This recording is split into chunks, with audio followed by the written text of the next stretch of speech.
It's kind of the bridge thing that we're supposed to be doing on this Friday.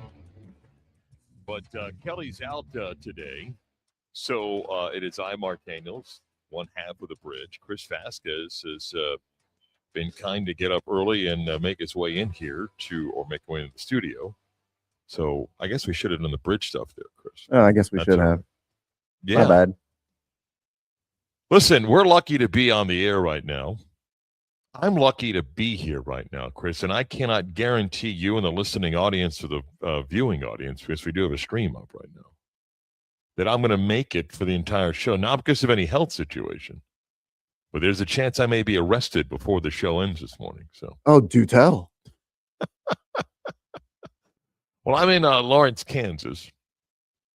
Where UCF baseball is here to take on Kansas. Although, if the rain of last night and today continues, even though it's a turf field, I don't know if we're going to play today. But so, I reached out to the very kind people here at Kansas and said, "Hey, can I get access to the radio booth on Friday to do a show?" And they're like, "Yeah, no problem." And got here last night, team practice last night, and came into the broadcast booth and set some equipment up and closed everything up. They didn't lock it, and it rained all night and everything. And I thought, man, I hope I closed the window and the door and everything. All right, come. And they said, listen, gate 3, we're going to quote Jimmy lock it, which means the padlock's going to be on, but we're not going to lock it. So just go through that gate and you'll be fine. I'm like, yeah, no problem, man. It's good. Get up this morning. Um, go downstairs, a little complimentary breakfast, and get my Uber. And it's raining outside. Okay. Get in the car and no communication with the Uber driver to start.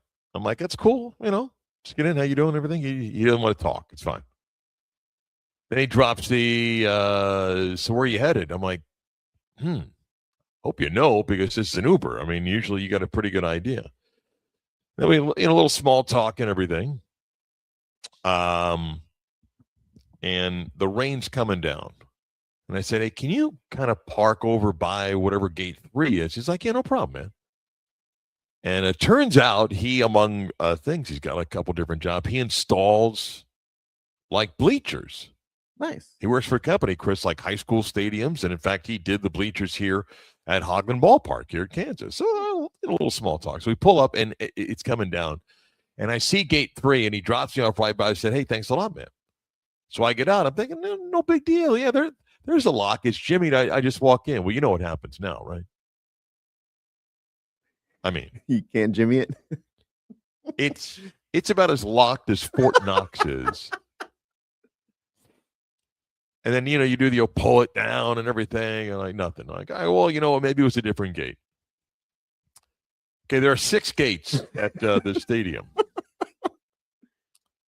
And let me just say that all 6 are locked really well. With a type of fence that you're not hopping. Okay, the fence is like 10, 12 feet up and nothing you can climb up on. You know what? There's got to be a door open around here. So I'm going to walk all the way around the stadium.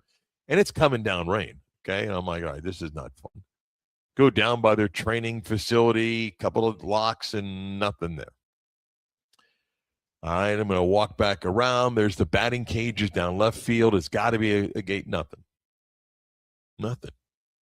I'm looking at the time, and they've given me a number of the head groundskeeper here. Mm-hmm.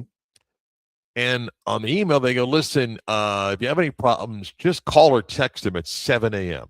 Now, grounds crew guys are a little bit different, man. They get to the ballpark early and so forth. But, Chris, it's a rainy, dreary, mid-50s, cold day. I'm like, does this guy want to get a text or phone call from a complete stranger that I don't know if he's been tipped off? And I'm like, you don't feel comfortable calling, right? Right.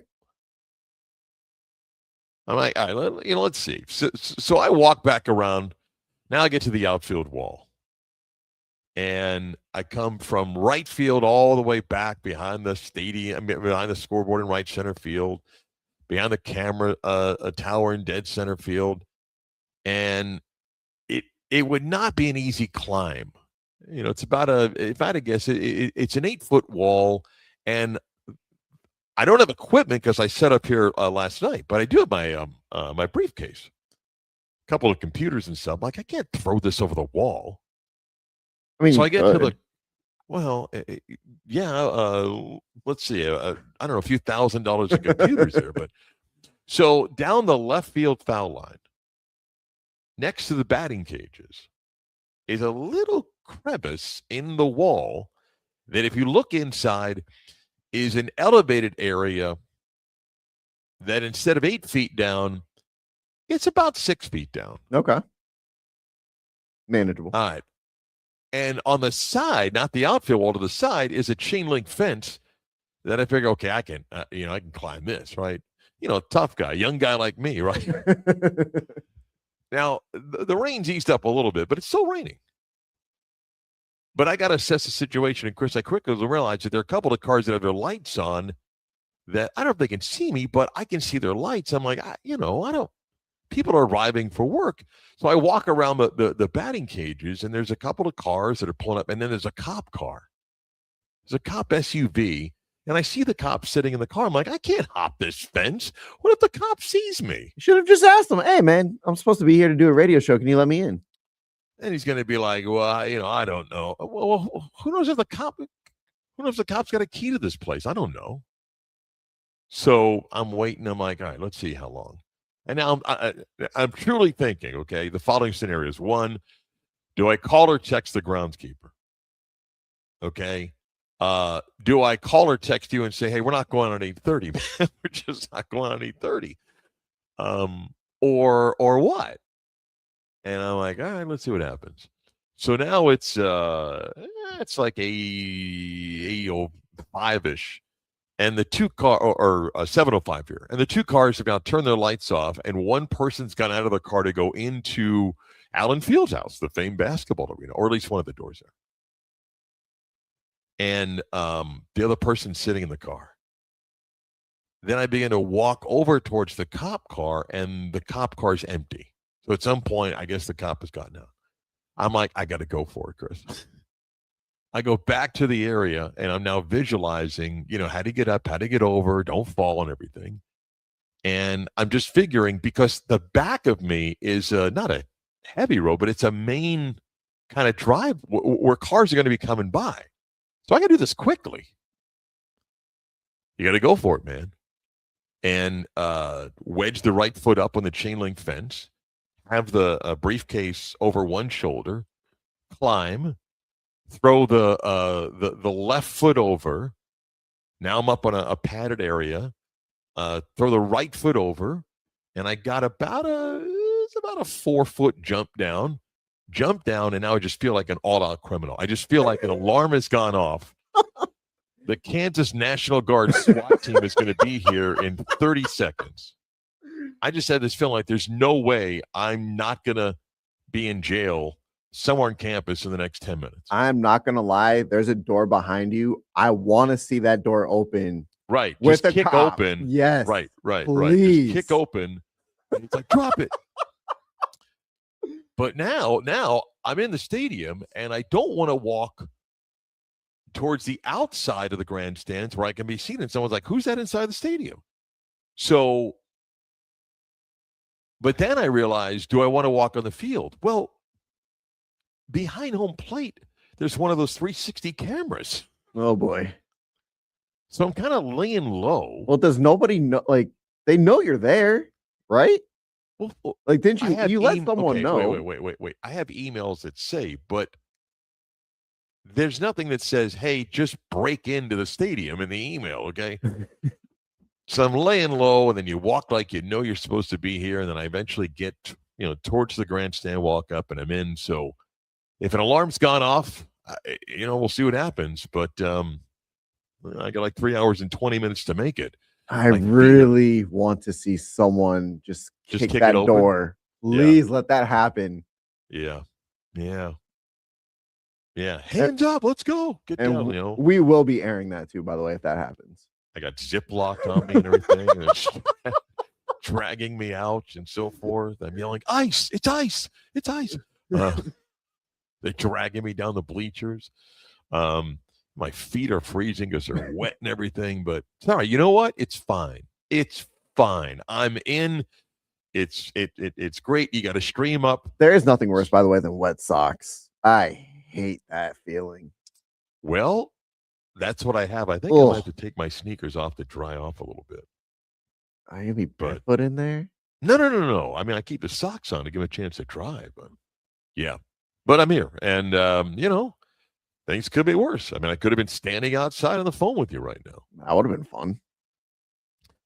Kind of proud though, Chris. About 8 foot fence this guy got up there on. Still got it. Someone's feeling himself. Wow. Yeah. So there you go. So yeah, if that doesn't get you to want to tune into the stream, I don't know what. The chance of me getting arrested with video that would be great. Is looming. So yes, you can catch our stream, which is normally up when we start the Beat of Sports up now. It's a 96.9 Game On Twitter or the YouTube page. 96 on the Game Orlando. Click on the logo and the live button. You can watch the stream. Anyway, how are you, Chris? How is Orlando this morning on this Friday? Orlando is dreary. It's a little cool. My phone says 64 degrees right now, but it's supposed to warm up a little bit later. High of 79, sunny, beautiful day later on. Right now, it's a little wet, little cool, but supposed to rain here till 6 o'clock, which is when first pitch is Lawrence time. Okay. It's turf. But by the way, if you somehow get arrested by Kansas police, do you think that would start like a rivalry between UCF and Kansas? Like Kansas police for no reason arrest voice of UCF. Well, it's not really no reason. I did illegally break in. But you were supposed to be there. You were told that a lock would be. Well, I was then given a number to call. You know, I probably should be talking openly about this.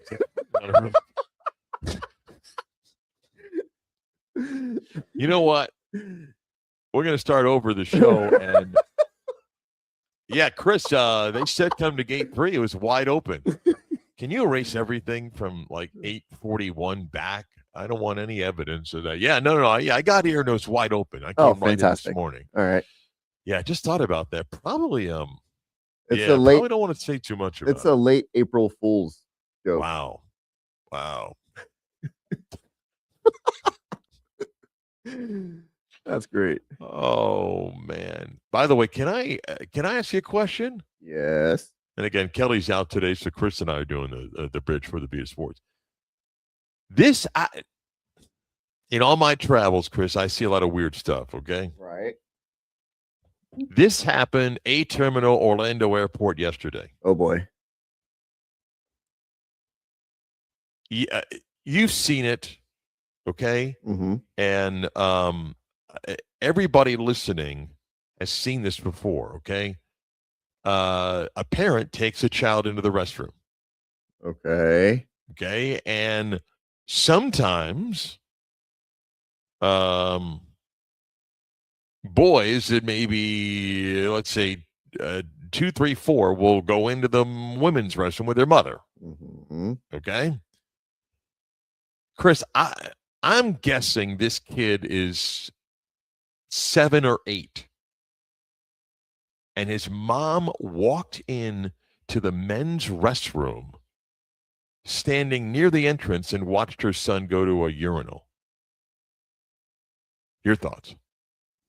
He's old enough to go potty on his own. Here's the thing I don't understand. Right outside between the men's and the women's restroom is a family restroom. Like, wait till that's available, right? And then it's open to anybody that wants to go in there. Or just stand outside. She didn't walk over by the urinal, but she was like by the sinks. And I mean, I understand security, safety, but it was like, wow, I hadn't seen that one before. Just stand out in front of the restroom. It's not like there's another way to. If you're worried about him being kidnapped, there's not a way to sneak out of the restroom. Yeah, it was. That was a new one. That was interesting. Yeah, he's old enough to go to the bathroom on his own. That was that was interesting. Anyway, That's a helicopter. That's a helicopter parent. It was different. One of those like, wait, what? Really? You're gonna stand there, huh? Oh, by the way, someone told me to look out the window. It's gone from dreary to glorious in Orlando. I have no windows in the studio, so, but apparently it's now glorious in Orlando, if you're wondering. Glorious would be like sunny and 80. I guess sunny and 64. Okay, all right. That's that's fine. Let's if I call for headlines, do you have the liner to use? Oh, look at you. Look at you. Wow. No, it's like I've done this before. Magic got help last night to get out of the play-in. The Sixers lost the Rockets 113-102. Joel Embiid's out for a while now.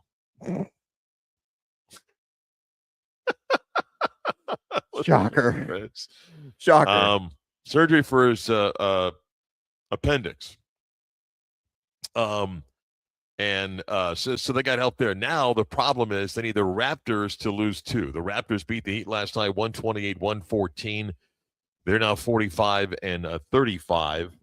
The Magic with 2 wins could finish 46 and 36. So you're watching Atlanta and Toronto right now for the Magic to win out and get some help. Needed the Raptors to lose 2 or 3, but the Raptors beat the Heat last night 128-114. The Bulls beat the Wizards last night 119-108. Pacers beat the Nets last night. 2 teams that really were trying to lose.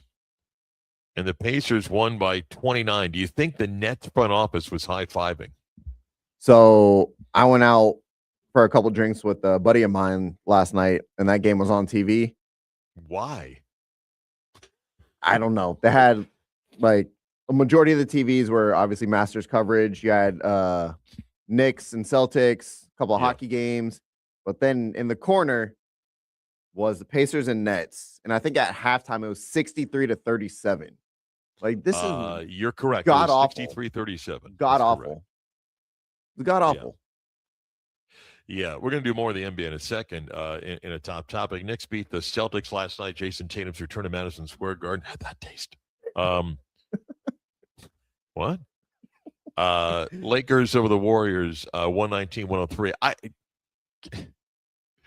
Chris, he doesn't belong there. He doesn't, okay? But the people that live to post Bronny James air balls and turnovers, like, you got to move on, don't you? Well, he shouldn't be in the NBA. No. I agree, but and I got to admit, sometimes they're funny. Like when I see watch the crossover move by Bronny to light up the defender, and it's a crossover where he turns it over in the first dribble. The guy runs out for a dunk, or he pulls up the logo for an air ball that's short by like 3 feet.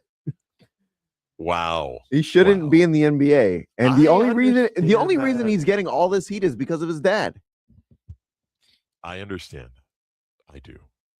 First round of the Masters yesterday. Rory McIlroy, the defending champion of 567. Here's Rory on the nerves and playing as the defending champion. No, I was nervous. I was anxious, just like I always am on that first tee. It's the first round of major season. The first round of the 16 most important rounds of the year. I'm thankful that I felt the same as I always have. I think it would be worrisome if I didn't feel that way, because it definitely still means something to me. So, but I would say that I didn't hit the ball very well the first 7 holes. And sometimes here that would lead me to get tentative and a little guidey. Is that me? I had you in queue. By the way, can you play the beginning of the clip? Who's coughing? I was just thinking that too. Play the beginning of the clip again. No, I was nervous. I was anxious, just like I always am on that first tee. It's the first round of major. You got to hold that in, don't you? You got to get up and.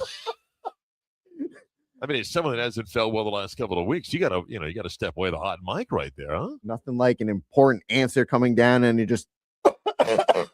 Yeah. Wow. He's tied with Sam Burns, who shot 567 as well yesterday. Kurt Tadayama, 300. Jason Day, who has struggled with back pain for years now. Patrick Reed, the golfer everybody hates, is at 300 par. Shane Lowry, Xander Schauffele, Justin Rose, Scotty Scheffler at 200 par. Round 2 is underway as we speak. Wyndham Clark has picked up a birdie. He's at 100 par. As the Masters, round number 2 was gorgeous weather yesterday, and round 2 underway today. And with Rory right there with a 567, should be a fun Friday today for the Masters. Again, the weather was just gorgeous yesterday, and was able to watch a good chunk of it because access on the flight yesterday, which was nice. All right, that's well, I can do a couple of other things here. Major League Baseball scores from yesterday.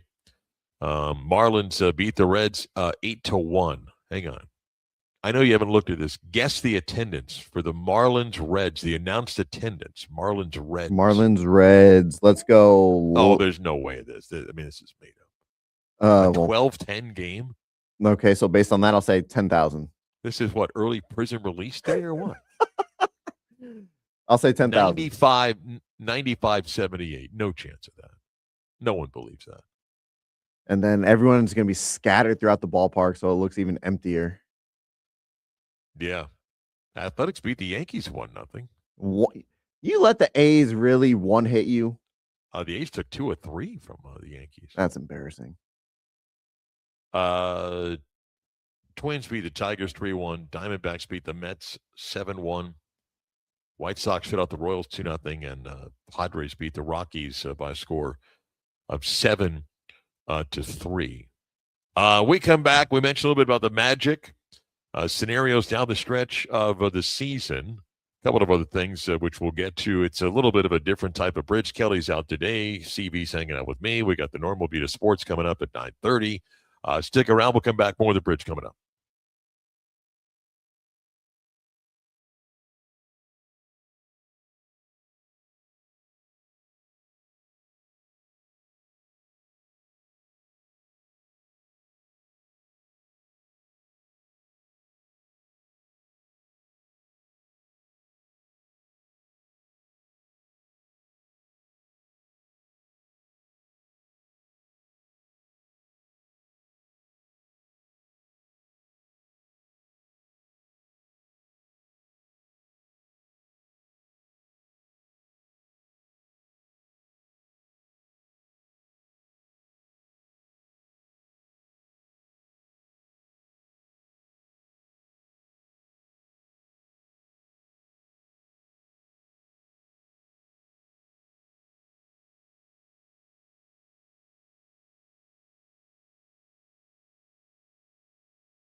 You know how old Cher is? I'd imagine 60s, 70s. No, I think she's either 80 or 79 years old. Yeah. Cher is 79. She turns 80 on May 20th. Oh, wow. Yeah. Still singing. You want to guess the year on this? The year on what? The song. Oh, if I can turn back time. Ooh. This would be a wild.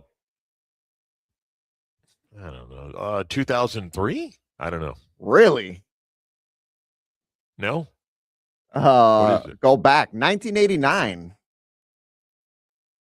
Oh, I guess it would have been that long. 2000? Yeah. Really? You're better than that. On my part. I'm sorry. Listen, You're better than that. I'm a little nervous. I still, committed a crime earlier, so just to get in here. So no, you didn't. Bit... I thought we were not openly admitting. Yeah, that. the gate was wide open. Yeah, I did not jump a fence in left field to get into the ballpark to do the show this morning. Kelly is out to see if he's kind of hang out with us. You can watch this stream, which has me here in Kansas. And if I'm arrested, then you'll be able to catch that on the stream. 96.9 Game On or on the YouTube page, 96 in the Game Orlando. Click on the logo on the live button and see me in Kansas. And Chris is back in studio. We're just waiting for that door to swing open. Some Barney Fife comes in here holding a donut and coffee like, hey, what are you doing? Are you supposed to be here? I try to open my phone and go, here, look at this email. He throws the phone. I don't care what you're talking about. Really coming down now, too. The rain is strong. Heavy rain. Supposed to play later tonight. Hopefully get that game in. Big series. First place, second place. Teams in the Big 12. All right, let's get to some headlines here. Or a top topic, right? Excuse me. All right, we talked earlier scenarios, the Magic in position to get out of the play-in, and that's the goal. And we've talked about this, and quickly 9 o'clock hour, WYGM Orlando, WJRR HD2 Cocoa Beach. Despite everything that's going on this season, and despite everything that will take place in an offseason, which is going to be you would think, a complete review from ownership on everything about who runs the team, who coaches the team. The structure of this roster. The Magic are in a position with 2 games left against the Bulls, who have nothing to play for. And by the time they get the Celtics on Sunday, we'll have nothing to play for. The Knicks need to win 2. The Celtics have to lose 2 for the Knicks to beat Boston for the 2 spot. And the Magic can get to 46 and 36. Whatever you thought the record was going to be before the season. And a lot of people thought the Magic would win 50 or more games this year. If they go 46 and 36 and avoid the play-in, I'm not telling you that's been a good season. Because I think, and I was in this group that thought the Magic are going to be a top 4 seed. We were assuming health. We were assuming guys getting better with another year. All that was not exactly what happened this year for the Magic, but they got a chance to finish out of the play-in. They have a chance in matchups where the NBA becomes more of a half-court game to have some interesting matchups. I do think they would be an interesting matchup. A healthy Magic team would be an interesting matchup against the Knicks. Again, I don't think Boston's going to fall to 3 here. If the Magic can get to 6, that's a really interesting matchup. Atlanta, I'm going to guess, is going to hang around. I think the Cavaliers are not playing everybody, including their mascot, for an upcoming game, which is going to help Atlanta. But that's the goal for the Magic. But here's an interesting thing, and I want to give credit where it's due. Zach Cram wrote a really good piece on pace at ESPN. And you can go read it. In a season, and I think a Magic fan, a hardcore fan, I remember, beginning of the season, the Magic offense became very similar to a number of NBA teams. It was about pace. It was about going faster, more possessions. And for a team that doesn't shoot the 3 well, the goal was, hey, if you get more possessions, you get more shots, let's pick up pace. The Heat were playing it like an NBA record pace for a number of possessions in a game. the Magic's number of possessions was way up. And it was this trend of the NBA just outscore people. We're getting scores 130s, 140s, and, good defensive nights. We're holding somebody under 125. Well, as the season's winding down, something interesting has happened. Chris, I'm going to kind of use you to play along here, right? Okay. If you had to guess, well, first off, are the Boston Celtics a pretty good team in your view? Yes, I would say so. Okay. So the Celtics are 54-26 in what was supposed to be a bridge season for the Celtics without Jason Tatum. We all thought, hey, you know what? They can maybe get in the play-in. But Boston, now with Tatum back, are a legitimate title contender.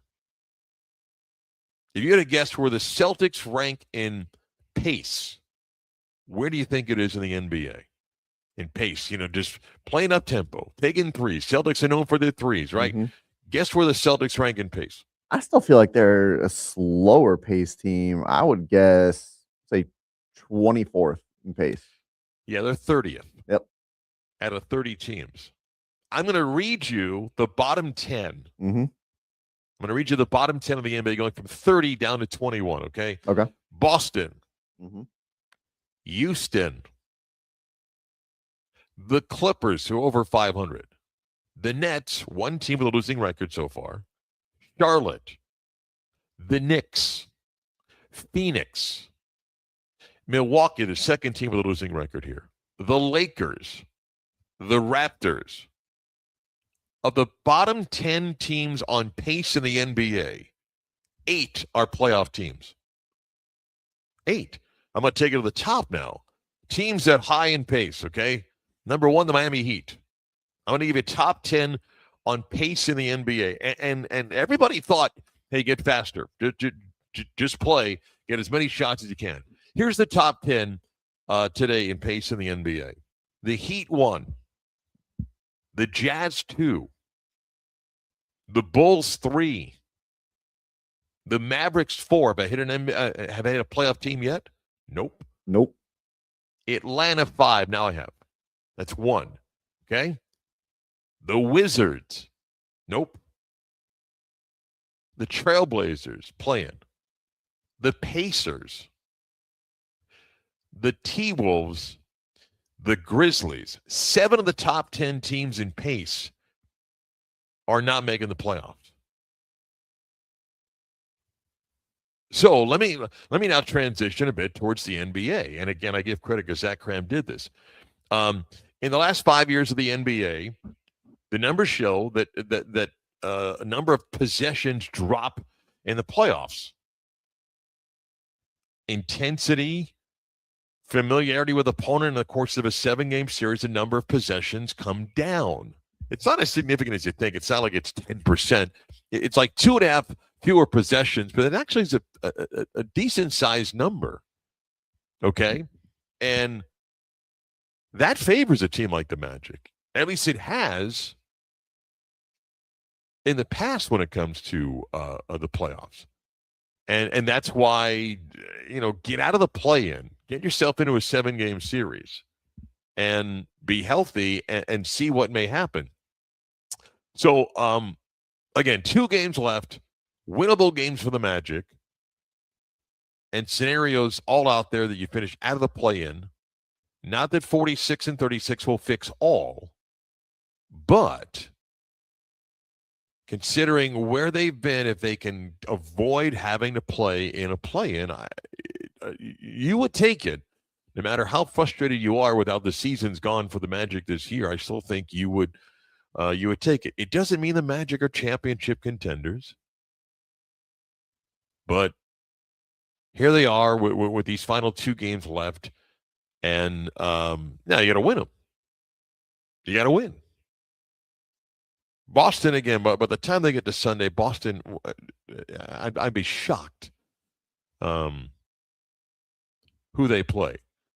By the way, can I throw something else and Chris share your thoughts? Mm-hmm. The league has I guess announced, using Shams as the mouthpiece, that they're going to address the whole tanking situation. And if you've read or followed, there's a bunch of different scenarios that are out there. Okay. Do you know why? And this is my opinion. Here's why. I'm not quite sure any scenario you come up with, which now some include the bottom 3 teams can't get the best odds. All these different scenarios about if you're in the play-in, you count the lottery. If not, whatever. Chris, does the first pick in the MLB draft change a franchise instantly? No. No. Even though we now get more players coming out of college that are first-round picks that get to the majors quickly. Heck, some do it within a month after the draft. But, now you see a few more college All-Americans that by the time you get to the following spring are on a major league roster. Okay?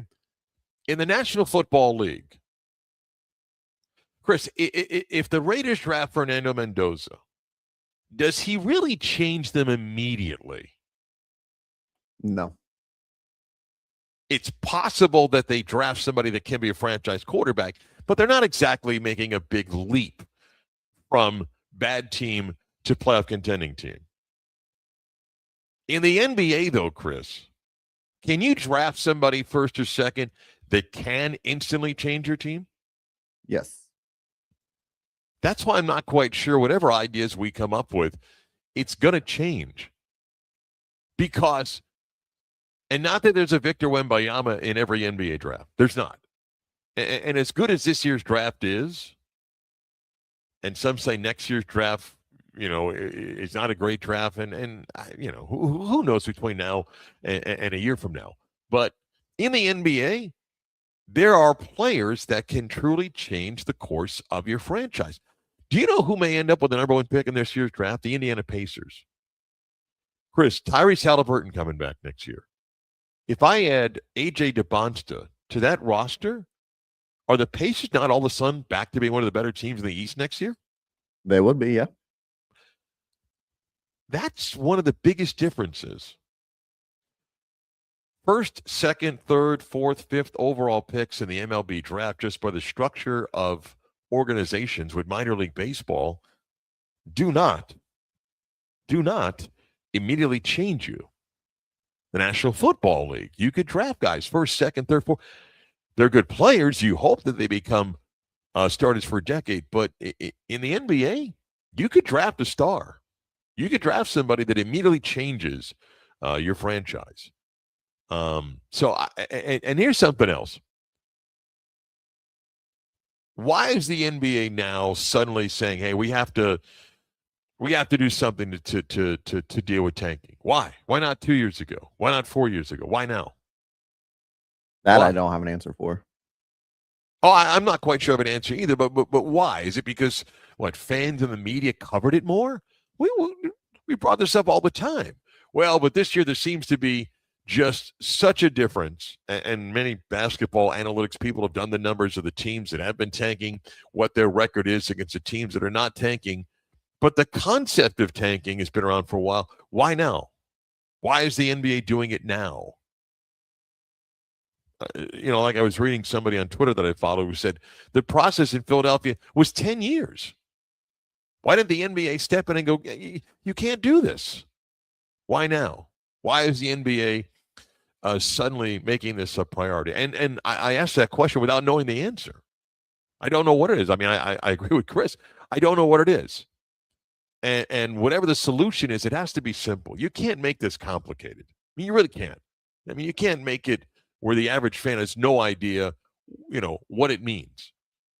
And I'm not quite sure whatever they come up with, you'll solve it completely. Because there will always be teams that look and say, "Hey, we're not going to contend this year. So we'll put ourselves in the best position to get the highest pick possible." It doesn't happen. We even in baseball, 162 games, we do not accuse teams of tanking like we do in the NBA. Last night, by the way, the Warriors led their game against the Lakers, and Steve Curry benched every starter for the fourth quarter. Every starter. How do you deal with that? I mean, do you fine the Warriors? Heck, the Magic got fined for playing Anthony Black after he was listed out and then upgraded and played, and they got fined for that. I will do some fun facts, and the bridge continues next.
It's the bridge on this Friday. I'm in Lawrence, Kansas. Kelly is out today, and Chris Vasquez, CB, kind of popping early. We got the Beat of Sports coming up a little bit.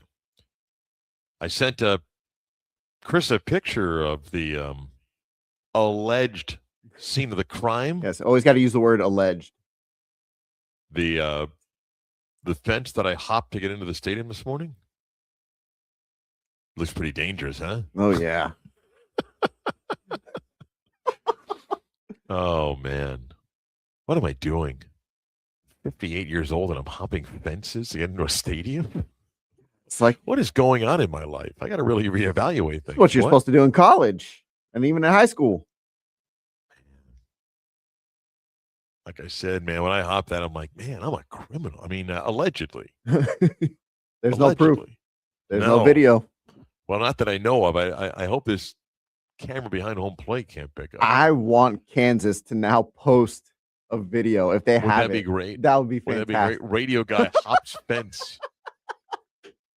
Yeah. Wow. Yeah. Fantastic. Okay. But I'm in. That's all that matters. I'm in. Let's do some fun facts if we can here, Chris. Frozen Four, the NCAA Hockey Championships. Number 1 seeded Michigan, Denver, double overtime last night. Who doesn't like a little victory in overtime? Play it. Caswell, always dangerous. Fresh off the bench. Set wide by Jamison. John Anderson wants it. Ken Anderson is the hero for the Pioneers. Chris, I've asked my wife over our almost 32 years of marriage, is there any chance I can get a goal horn in the house? And she's still not approved that yet. Why not? That would be fantastic. But when would you use it, though? Oh, just like, I mean, when I walk in, I like my wife just to hit the horn. Marc Daniels is in the building. Right. She comes down on Sunday morning and everything. I just I hit the horn. Good morning, honey. Nothing says good morning like a good Sunday morning, like an air horn. Right. The cat comes downstairs after going to the litter and everything, and it's like, I don't know why she's against that. That would be cool. Yeah. Mentioned the Masters round 2's underway, and Mercedes-Benz provides. Are you ready for this? Mm-hmm. 600 sedans, SUVs, and Sprinter vans to Augusta National. 600. Okay? Every player receives a Mercedes-Benz courtesy car with about 4 to 5 months to prepare for the inventory and all this stuff. But every player gets one for the week. And in total, it's more than 600 used for players and tournament officials. That's a lot of vehicles, man. Nice of them. Yeah, sure. It's also very, it's a lot of trust in these golfers to drive safely. Well, there's one that's not there, so that vehicle's safe.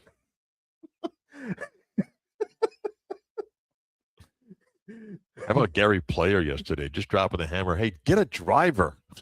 Seriously. He didn't mean golf club either. Seriously. Yeah. And then, I mean, guys like Gary Player, Jack Nicklaus, Tom Watson, they don't care. I mean, they are the legends. Tom Watson just ripping the PGA Tour for allowing the live golfers back. He's like, hey, I thought banned for life meant banned for life. Just dropping the hammer. Ian Rappaport on the Jags plans for Travis Hunter for this upcoming season. Yeah, we'll start, Tom, with the health part of it. It does seem like Travis Hunter is doing exceptionally well from that LCL tear.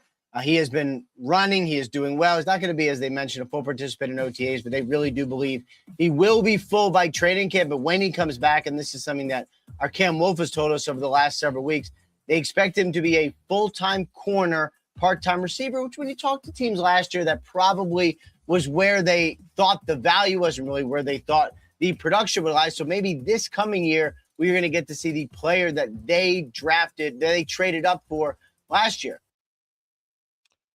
I don't think anybody's shocked by this, are they? No, I don't think so. I probably would have kept him more a receiver and have him be a part-time corner, but that's just how I would have done it. Yeah. Let's put a number right now. Over under number of offensive plays for Travis Hunter this year. 200 offensive plays? Yeah. Oh, wow. What do you put it at? 10. Really? Yeah. No. Yeah. I mean, if you believe Ian Rappaport, it certainly sounds like, hey, he's a full-time corner. Okay, if he's a full-time corner, and let's assume he's healthy and is a starter, okay? How many times are you going to play an offense? They're not putting him out there at all like he was doing at Colorado. No, but I mean, even 15 offensive plays is 255 offensive plays a year. I think it's going to be less and I guess than where that. you and I differ is that I think they're going to be games that he never sees the offensive side of the field. I think they'd put him out there at least 5 to 10 plays a game. Okay, I mean, we'll watch. To me, I think the Jaguars are saying he's going to be a defensive back. Will we use him on offense? Yeah, we might run a play here or there, but I again, they gave up so much in order to draft him, and I get wanting to kind of ease him into it or have him be great at one thing instead of. They don't have a first round pick this year for it, but okay, can I ask you a follow up to that though? Mm-hmm. Would you rather have him become, and it's a big leap, okay? Yeah. Would you rather have him become an all-pro type cornerback that plays no plays on offense, or an average cornerback that plays, 10, 15 plays, and he's an average wide receiver? Obviously, you want the all-pro. Yeah. So I admit I took two extremes right there, but I think what they may say is, look, he can be really, really good on this side of the ball. If he plays both, he may be just a good player. We'll see. Maybe you're right. I'm wrong. It just makes no sense to give up the amount that they gave up for him, because that was the thought that he was going to be a two-way player. And again, I get you want him to be, you'd rather him be great in one area than either good or average in two areas. But I feel like you kind of screwed yourself, and you have to make it work both ways. Okay, my follow-up. Let's say the Jaguars have concluded internally it's not worth it. It's not worth the time, and you can't do the National Football League, but we think he's got a skill set like Liam Neeson to be really good if he focuses on one side of the ball. And we can use him once in a while and, certain formations or trick plays, but we think he can be really, really good. Let's concentrate on that side of the ball. Are you saying that, no, you drafted him and gave up such capital that you have to make it work on both sides of the ball? If that's the case, and I think that's bad management. Well, let me flip it back. If he does become even a Pro Bowl level corner, is that enough for the Jags to be like, all right, this trade is worth it then? I don't know the next forget 10 years. I don't know the next 5 years. If by the end of, say, not 26, the end of 27, okay, because he didn't play much last year. Mm-hmm. If at the end of 27 you view him as a top 5 cover corner, yeah, because you know what, those are hard to find. Like lockdown guys, I mean, guys that you just don't throw the ball to.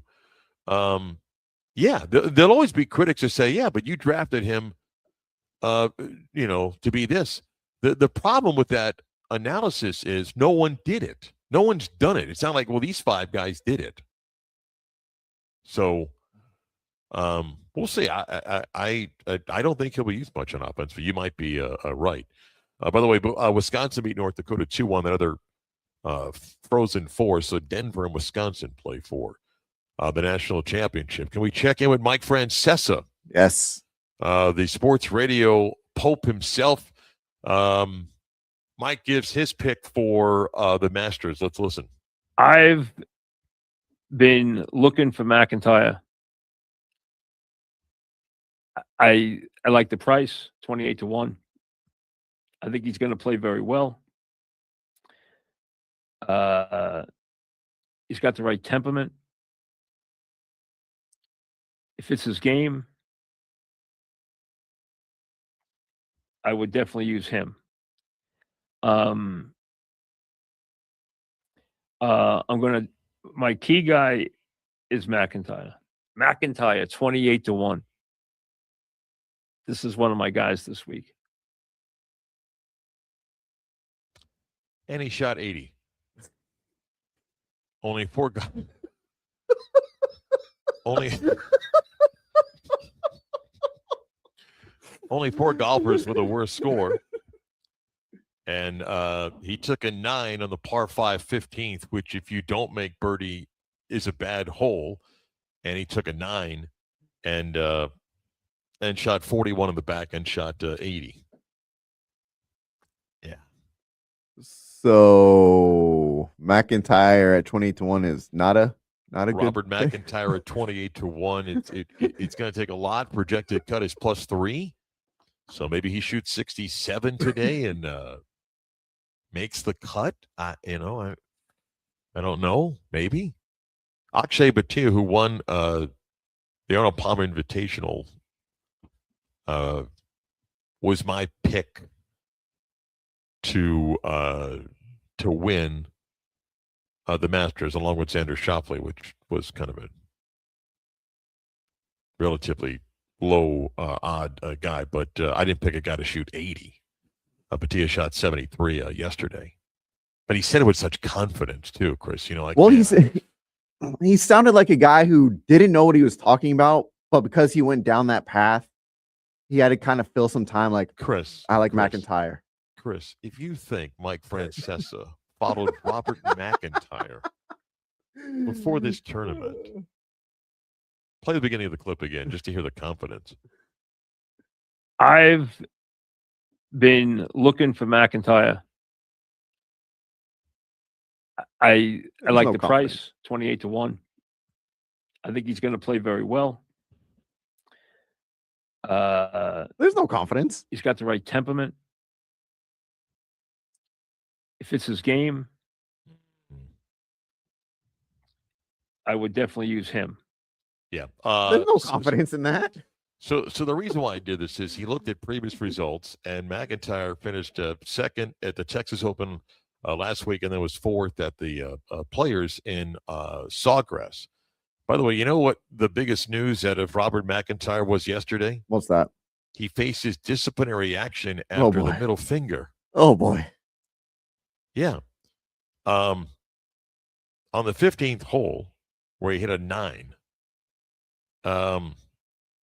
in the water, penalty shot, flew it past the hole, takes the 9, and put up a middle finger out of frustration. Not directly at anybody, but like his frustration with the hole. But I don't like that at Augusta National.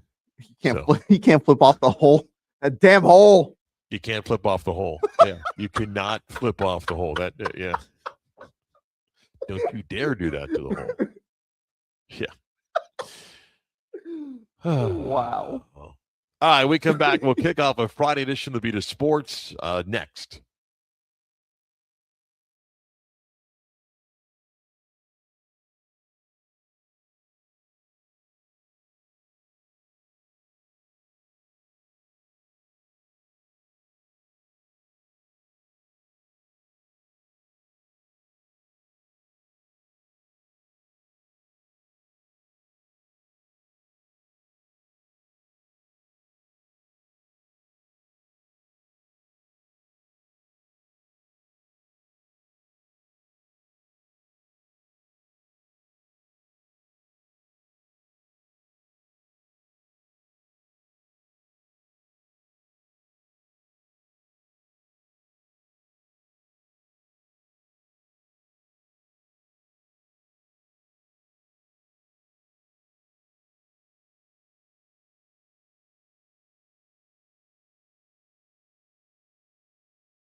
This is the Beat of Sports with Marc Daniels. Happy Friday. Welcome to the Beat of Sports. Marc Daniels in Lawrence, Kansas. Doing the show today in a rainy, dreary, overcast day. Chris Vasquez back in Orlando, where I guess it went from kind of overcast and dreary to now beautiful, apparently. Now beautiful. Oh, someone wants to know if we can get the view from where you're sitting. Yeah, so the stream is up, and the stream started during the bridge. Kelly was out today, and if you go to 96.9 Game On Twitter, you can catch the live stream of Chris and I and me here in Kansas and Chris back in the studios, or the YouTube page, 96 in the Game Orlando. Click on the logo and the live button, and you can catch the stream. If you missed this, and I won't do the whole story again, but if you missed it, everything is alleged. All alleged, yeah. And thank goodness my attorney's coming on in about 45 minutes. But I'm here at the ballpark in Kansas. UCF plays Kansas, started 3-game series later today. And I reached out to the media relations people. I said, hey, can I get access to the booth? They go, yeah, no problem. And they said, listen, Friday morning, go to gate 3 and we'll kind of Jimmy lock it and just pull on the lock and the gate will be open and come in. So I came here last night, the team practice, set the gear up in the broadcast booth here. And this morning, dark, it's rainy and everything, get my Uber, come out of the ballpark, and the guy drops me right at gate 3. And I said, thank you. Uber pulls away. And of course, you know what happens. The lock is not jimmied. It's firmly locked. And as is gates 1, 2, 3, 4, 5, and 6. And I got no way of getting into the ballpark. And I've got a number. I can text the head of the grounds crew here, but I don't know. The guy's never met me. And I was just given a number. I don't know if he's anticipating my call or what. Do I want to wake the guy up on a cold morning? I'm like, I don't know. And so I walked around the outfield fence and left field line by the batting cages. There seems to be a fence that I might be able to kind of maneuver my way up here. I don't have my big equipment case because set up last night. Problem is, a couple cars have come to park on the other side of the batting cages. Then there's a cop car not that far away. There's cars and people walking behind me. So I'm going to commit this crime, allegedly, then I got to move quickly, which I did. And I hopped the fence to get in. The question is there any security video, allegedly, of me coming in? So you want to see the stadium? Yes. Is that what you're asking? Yeah, let me do this. There we go. Okay, so I'm up on the screen. This is me inside the broadcast booth. Okay, here's a broadcast booth. Stuff set up for the broadcast center. Now I'll turn on to see the stadium, and here you go. Oh, very nice. It does look very gray. It is. It's a gray, dreary day. And down that left field line in the corner by the foul pole may or may not have been where someone entered the ballpark. Allegedly. In that corner there. About 8 feet up. I'm kind of proud of a guy my age climbing the wall out there to make his way up. But you see, it's a dark, dreary day here in Lawrence, and it's supposed to be like this like the whole weekend. So, well, hopefully we get some baseball in. 2 years ago, when we were here, I don't think the temperature ever got above 50. Ugh. And I think Friday night was in the 30s. It was freezing. It was absolutely freezing. So that can't be good for your allergies or anything. No, the allergies are fine. Well, that's good. No, getting out of Florida, it's great. I still got a little bit of the head cold, and the voice is probably 70% and so forth. But it was just a matter of getting out of Florida. But my allergies have been fine. When I was in Pennsylvania, West Virginia last week, and here, the steroids kind of clear up the allergies. But anyway, all right. We got stuff to get to on the program today. Bobby from Bowiggins is coming by a little bit. We will chat with him. Richard Hale, our sports law expert, is by. A number of interesting topics to get to with Richard today. Mike O'Donnell talks some basketball, put a wrap on the college championship game. Some of the other storylines from Mike. Looking forward to that. A week in review and a whole bunch more. The Magic tonight against the Chicago Bulls. 2 games left. Bulls tonight. Celtics on Sunday. Last night, Magic did get some help in trying to get out of the play-in. Philadelphia lost. Toronto, though, beat Miami. The Magic will need a couple of Toronto losses here and some help from Atlanta as well. Otherwise, it would be the play-in. What's happening now, though, is the Magic have moved their way out of the 9-10 game, but still trying to get out of the play-in. We've got coverage of the Magic and Bulls coming up tonight on this station. UCF Baseball is over at 8:10 a.m., but we'll have coverage of the Magic and Bulls tonight, final couple of days of the NBA's regular season. All right, I want to do a couple of quick things before Bobby joins us near the top of the hour. Chris, I have a football story that Chris will love, that he will get behind and really be excited about. I'm scared. Plus, no. I think you'll like this. And the ongoing saga, I guess, of the city to the west and the amount of money that's being thrown around for facilities. Wow. Wow. But first, everybody's favorite segment. Almost like an unwritten rule that when you become a father, you become king of the bad dad jokes. What is Forrest Gump's password? 1Forrest1. Are you ready to laugh? We know at least one person is. Here's CB's dad joke of the day. Oh, that's so great. All right, Mark. Tuck did not like the joke yesterday, so I got to end the week strong here. What do you call it when a cow grows facial hair? I don't know, Chris. What do you call a cow that grows facial hair? Mark, when a cow grows facial hair, it's called a moustache.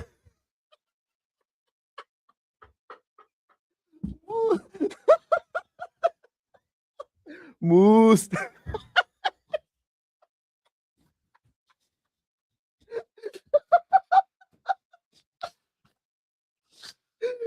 Wow. Wow.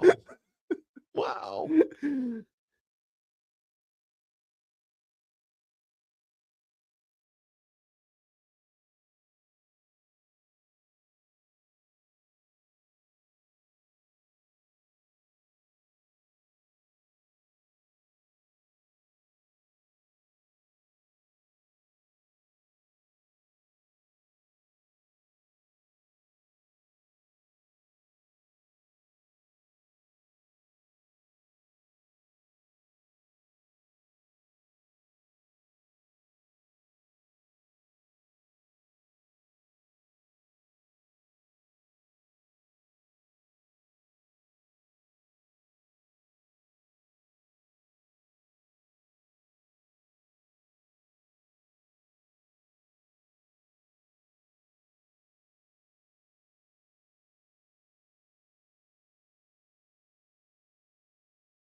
He's the voice you trust for the teams you love. You're listening to Marc Daniels and the Beat of Sport. Friday edition of the program. I'm in Lawrence, Kansas, where I may or may not have illegally hopped into the stadium here. Alleged. Get into the All allegations are alleged.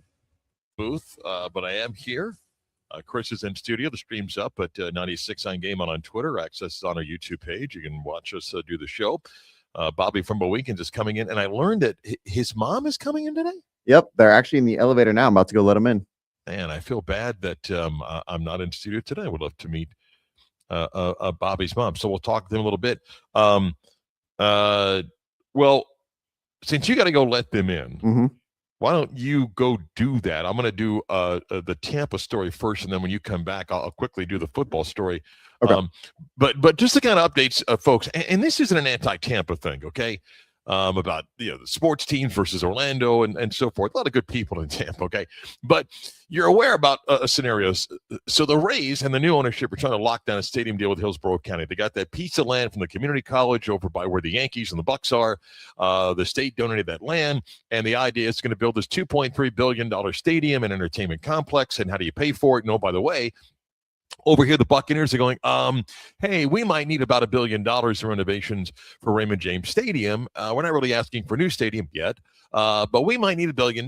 And by the way, if you go back, and I talked about the story last week, in January, the Lightning in Hillsborough County agreed to a deal for about $250 million in renovations to their arena.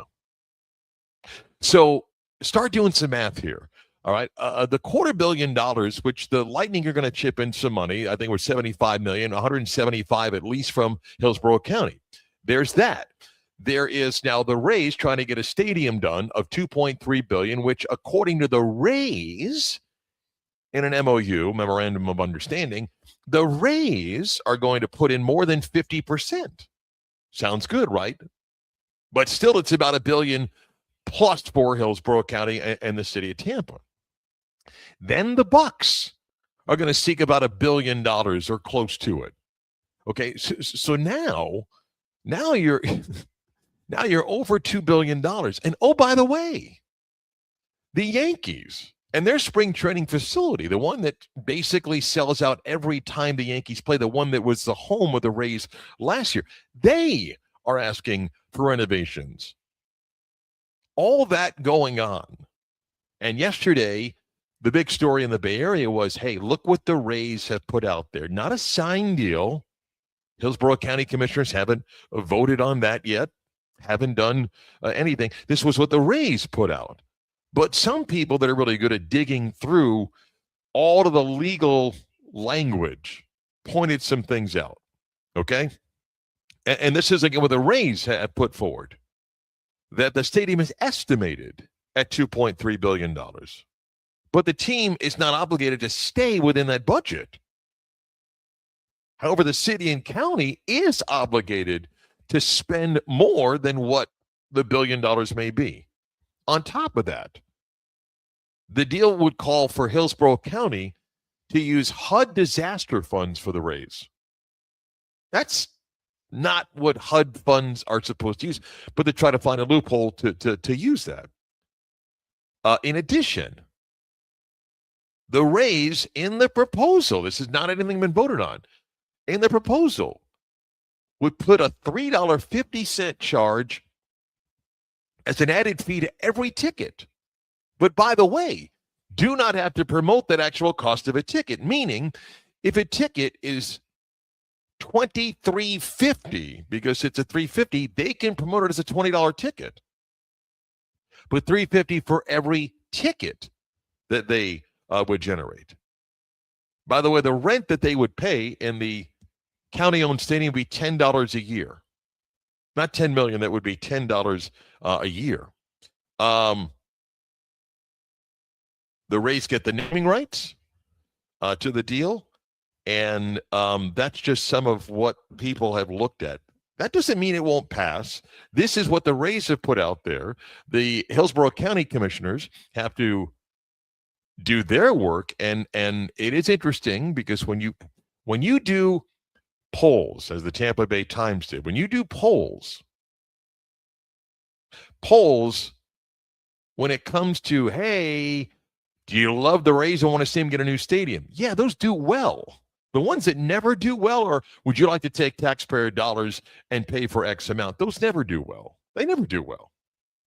But you put the Rays up there, what the Bucks are seeking, what the Yankees are going to seek, what the Lightning have already agreed to with Hillsborough County. There's a lot of dollars that are floating around out there for their sports facilities in the Bay Area.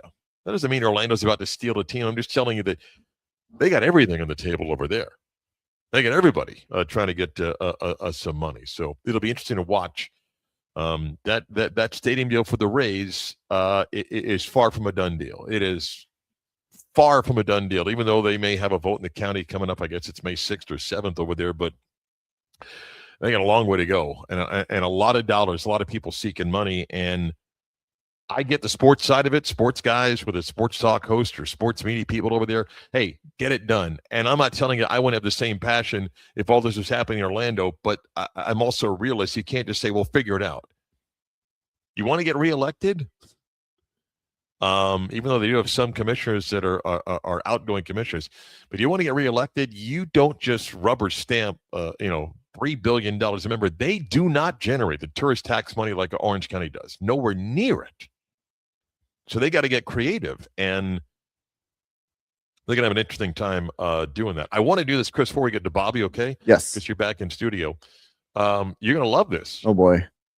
No, Chris. And again, let me do the disclaimer. I don't care about your politics here, but the Justice Department is opening an investigation where the NFL is forcing its football fans to pay too much in subscription fees. Over the years, of course, you would access your NFL games utilizing the network channels that the league had partnered with.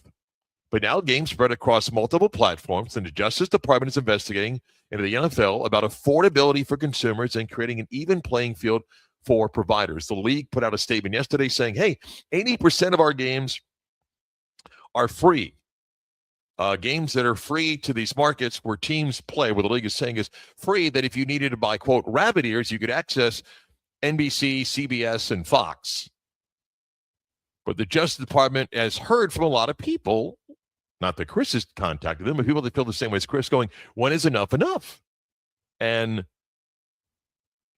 now the Justice Department is going to say, well, let's take a closer look at this. I would think you're excited about something like this.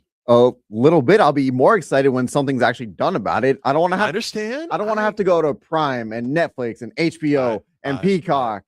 HBO? Did I miss something? You know what I mean. I know, but it's ridiculous. No, Chris, listen. I'm going to ask Richard about this in our Sports Law segment. But listen, change has to start somewhere, and the only reason why the Department of Justice, and again, I don't care about your politics, there's enough issues you can bring up with the DOJ, whatever side you're on, but the only reason why stuff like this happens, and to me, there's no political agenda here, this is because consumers like Chris and others say, this is ridiculous. This is ridiculous. And when you hear it from enough people, then you go, well, what's going on? I'm not saying the NFL's about to lose here, but at least someone's going to say, hang on, what are we talking about? And the league's going to come back and say, again, hey, 87% of our games are free. Look how that compares to other sports, even though the league we know is trying to sell another package for the upcoming season, that Wednesday game of Thanksgiving week. Ridiculous. The other games, I'm leaving some out here, wasn't one of the opening games, too, to the season. Yeah. It's like we got to spend. I think you like this. We got to spend X amount for NFL ticket. We got to spend X amount for Netflix, Prime. Yeah, but you're not forced to buy the NFL ticket. If we want to watch every game, and don't say 87% of your games are free. No, they're not. No, they're not. Well, they're not if you're in Orlando, Florida, and you get the normal games. No, listen. This is interesting to me. I'll be curious where this goes. It can get complicated with the Sports Broadcasting Act and antitrust, which is why we'll talk to Richard about this coming up in a bit. Let's talk to Bobby from Bowegans, who is in studio. And I'm sorry I'm not in studio. From what I hear, your lovely mom is in studio today. Good morning, sir. How are you? I'm doing well, Mark. Yeah, I brought a special guest with me today. Got my mom. Is mom excited to be in there or what? she's nervous. I'm gonna make her talk, but she's sitting far off the microphone right now. Wow, that's I mean, did mom want to come in, or did you force her to come in, or what? A little bit of both. Well, that's awesome. Well, we're glad she's in studio again. I apologize for not being there. I hope we get to meet some other day. What's going on with you, man? How you been? I've been good. Staying busy. I hear you're out in Kansas. I told Chris, I'm like, my thoughts on Kansas. We've discussed that before. You're not a big Kansas guy? I like Kansas City, Missouri. I had Kansas, a good time there. downtown KC is great. I'm not. I'm in Lawrence. Yeah. Famous Allen Fieldhouse is right behind me, and I may or may not have committed a crime getting into the ballpark. Allegedly. Allegedly. I heard. Allegedly. I'm proud of you, Mark. I was listening to the story. I'm like, I don't know if he's going to do it or not, but you did it. Maybe. Allegedly. How many 58-year-old men are climbing 8 feet fences to get in? But this guy did. Anyway, what'd you bring in today? Chris told me, a smoked beer? Yeah, I got a special one for you today. I'm kind of bummed you're not here to try it. So next time you're in studio, I'm going to have to bring you some. So yeah, this is a Rauch beer or a smoked beer that we brought in. So it's a very distinctive style. People either love it or hate it. I am one that absolutely loves this style. Let me go ahead and pop this open here. Beautiful. Good one today. Yeah. So the story behind this is how you get the smoke beer really comes from the malts. So you get, different style of malts. We have like our base malts that we use, like our two-row barley is what's used in most of our craft beers. And then you once you harvest them, you can dry the malts out and you kiln them and kind of roast them to different levels. So our base malts are really lightly toasted, tastes like, like light bread. The heavier you toast them, the more dynamic of the flavor you get, the more toasty and caramel notes you can get. That you can go all the way down to like extremely heavy toast into like a chocolate notes, like a black malt. You get coffee flavors, and that's how you get your stouts and other things like that. And so you use this myriad of malts to create that beer. But that's gone through like this kiln, this drying process that really doesn't impart a lot of flavor in itself.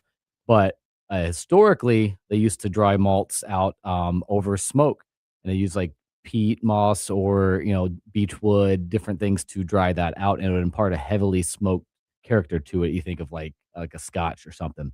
So we can use that malt to recreate those beers, but add them into different styles now, and you get this wonderful bouquet of just roasted and then like really savory flavors. It literally smells like liquid bacon.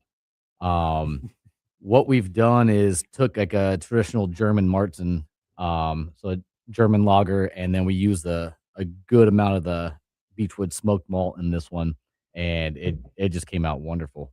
How long does the toasting process take for the malts? It's done like you re-toast it. It's usually done like Okay. that day, depending on the moisture content. And there's some specialty malts where they stew it and get crystallized, and little sugar content. It might take a little bit longer. But we buy like we're not in that process. We work with different maltsters that probably between 5 to 10 different ones commonly that we use from all around the world, and they all have a different process of kilning and stuff like that. With a Rauch beer, what's the typical color? What's the ABV that you're looking to be at?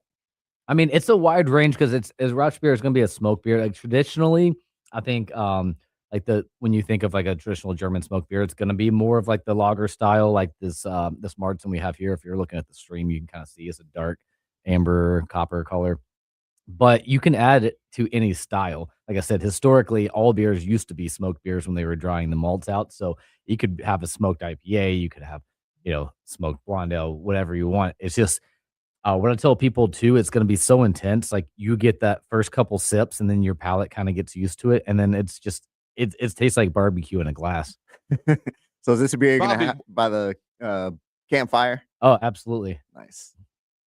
Bobby, and if it's a dumb question, please tell me it's a dumb question. But the flame for this, like, what is that process like, and how long is that? For the malt, or just doing this beer itself? For the malt itself, I guess. Going back to that process. Yeah. So that one, it'd probably be a little bit more of an extended time, but it just, we've done in-house smoked malt before. Right. We Okay. worked with the local barbecue company. We gave them a few 100 pounds of this malt, and he smoked it probably like 6 to 8 hours, I believe, Okay. to impart this flavor. I would imagine it's probably a little bit more, a little quicker on the industrial scale, but I mean, it's like you're smoking anything. You just want to impart that smoke flavor. It's going to take some time. What is the name of this beer, and how did that come about? Name of this beer is called Come On, Pap Pap. Okay. Always a story. Yeah. It was as you know, it's just some of the dumb things we always say in the brew house. We were sitting around having some garage beers one day after we were brewing. It was one of the only cold Florida nights we had at that point in time, and we look over and our brewer Jason, if you've seen him, the long bearded guy, was just covered with a blanket and like his big flannel on. He looked like a grandpa, so we just started calling him Pap Pap. And one thing led to another, and here we are. That's fantastic. Bobby, can I cook with this? Yeah, absolutely. Yeah, you I could would cook think. it. Anything you want to impart that smoky character to, I think would be phenomenal. Get a good beer cheese too, add that little hint of smoke.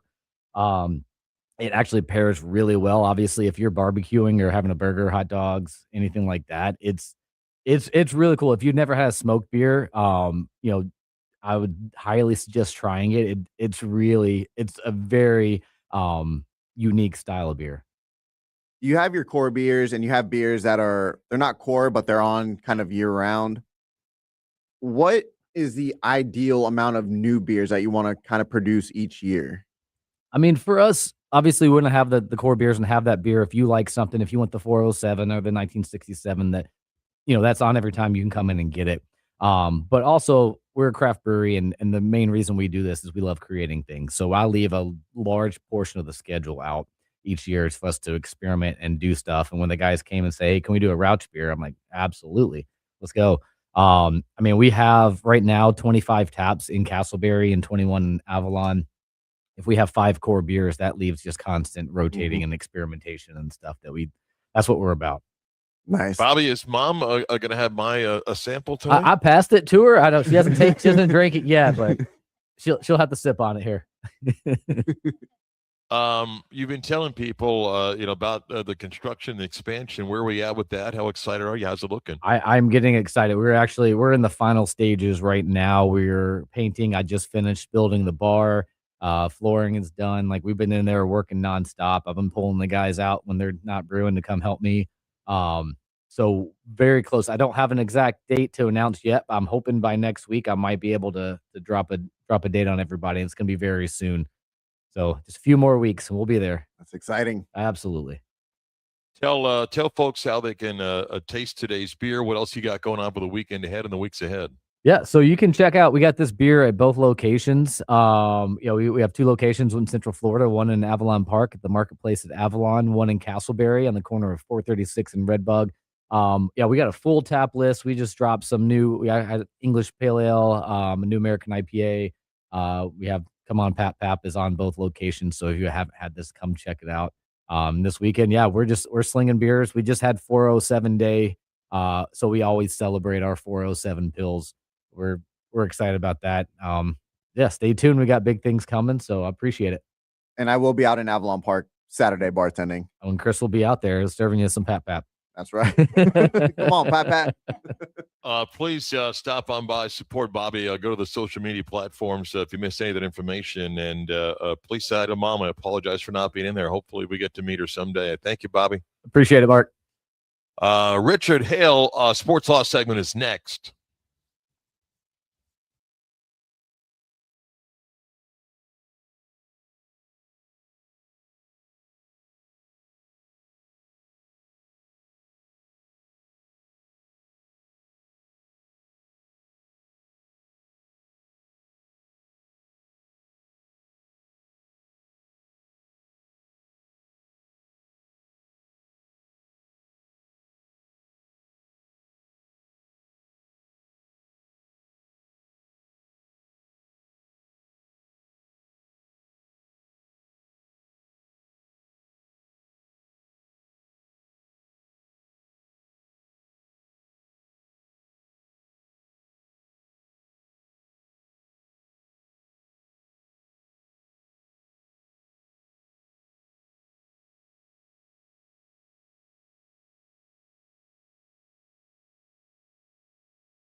Time now for this week's Sports Law segment with Richard Hale.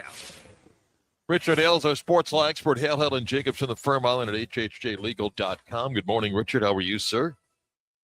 I'm doing well. It's Masters Friday. It's hard not to enjoy today. How are you, bud?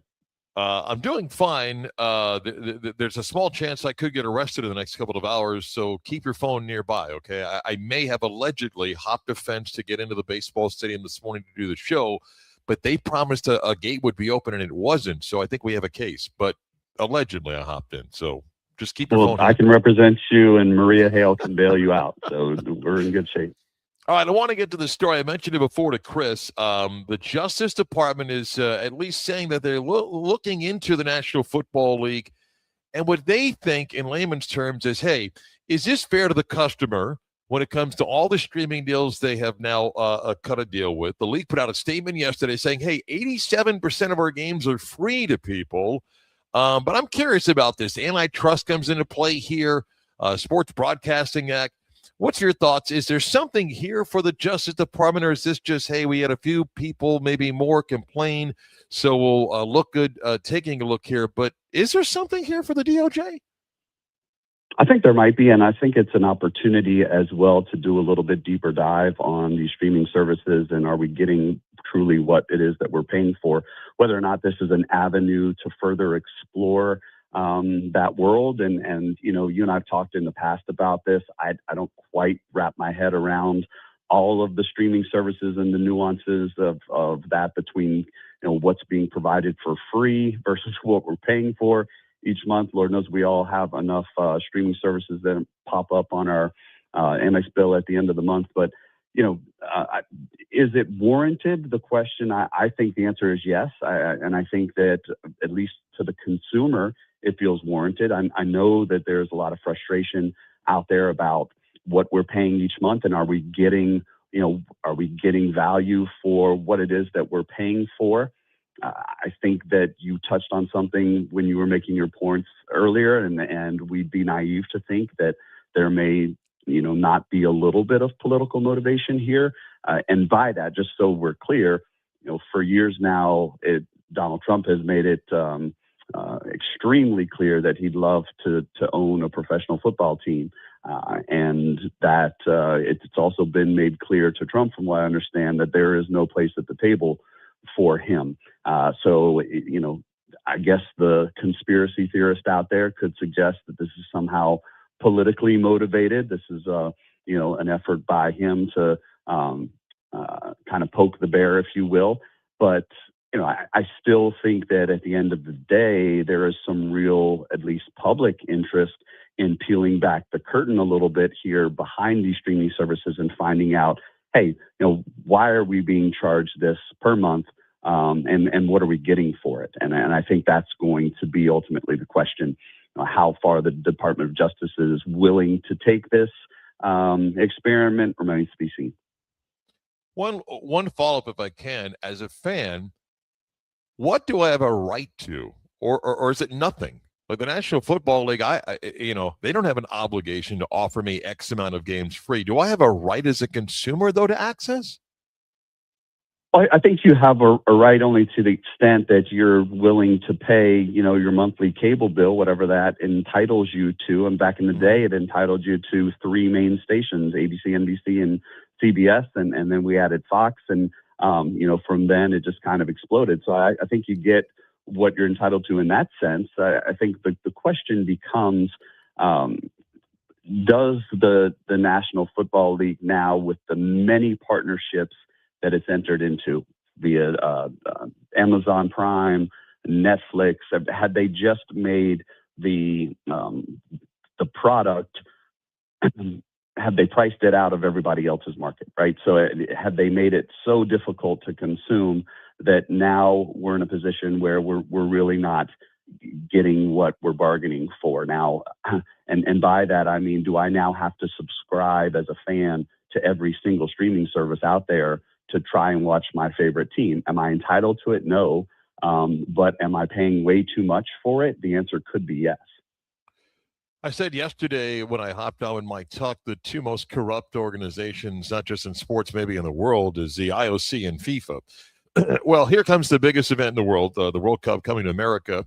The Athletic did a deep dive in the story that, hey, I bought a ticket thinking I'm going to sit in a certain area. Because in America, we buy tickets. We know where we're seated. We can get a shot that shows us exactly where we are. But FIFA says, well, not really. You think you bought a ticket, but you maybe kind of bought a tier, and then we'll determine where your seat is.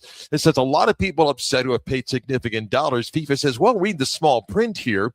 And this appears to be a growing story of some say a ticket scam. FIFA says, no, we were pretty clear about what our rules are. What is your view of what is developing this story about World Cup tickets and people not getting what they believe they purchased?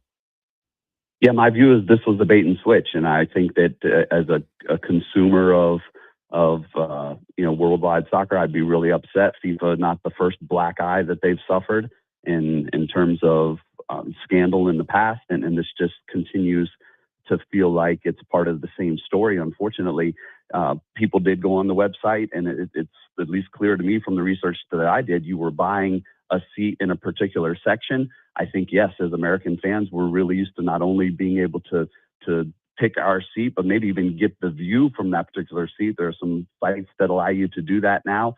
So you really understand where you are in terms of the stadium and the experience that you can expect.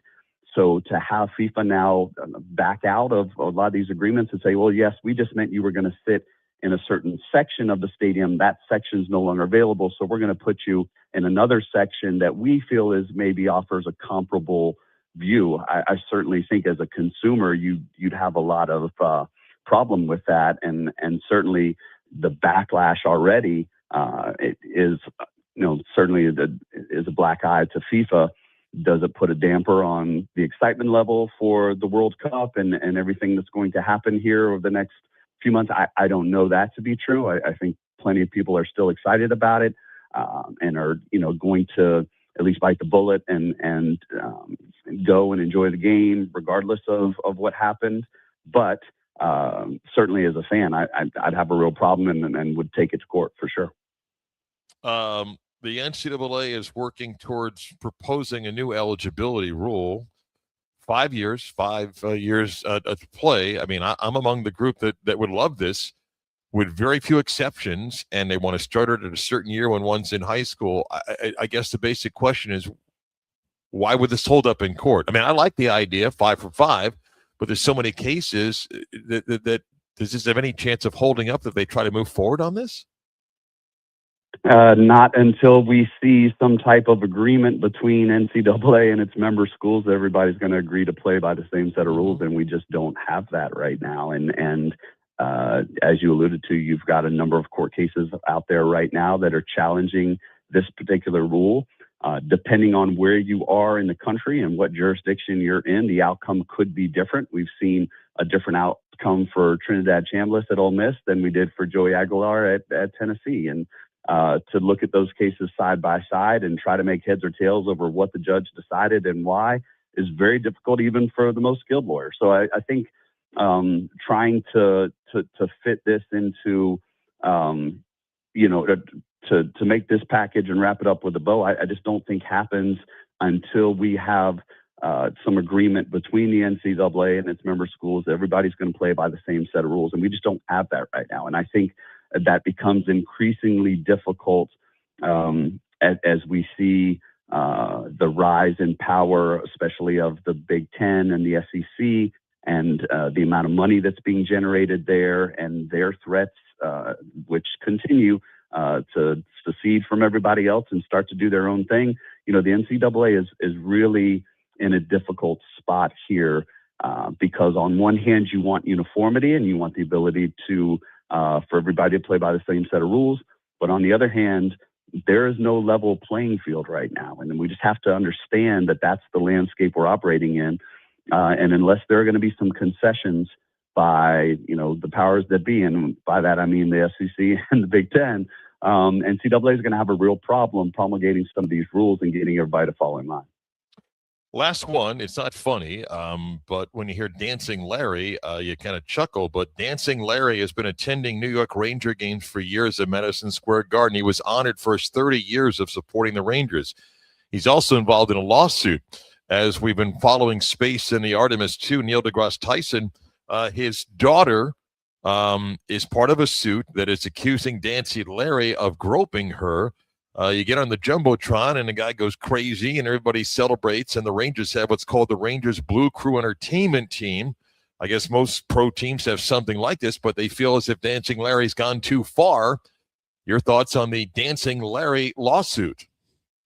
Yeah, it's a bit of an odd story because certainly you want to take any victim's statement here, give it the proper attention that it deserves. And, she has come forward after some time, after going through the proper channels and reporting it to the higher ups and it kind of making its way up the chain of command. Did all of the right things before she finally came public with this lawsuit. But the allegations that she's making haven't really gained much traction, especially from the people within the organization. And so I'm just really curious. This guy's been Dancing Larry has been doing this for 30 years.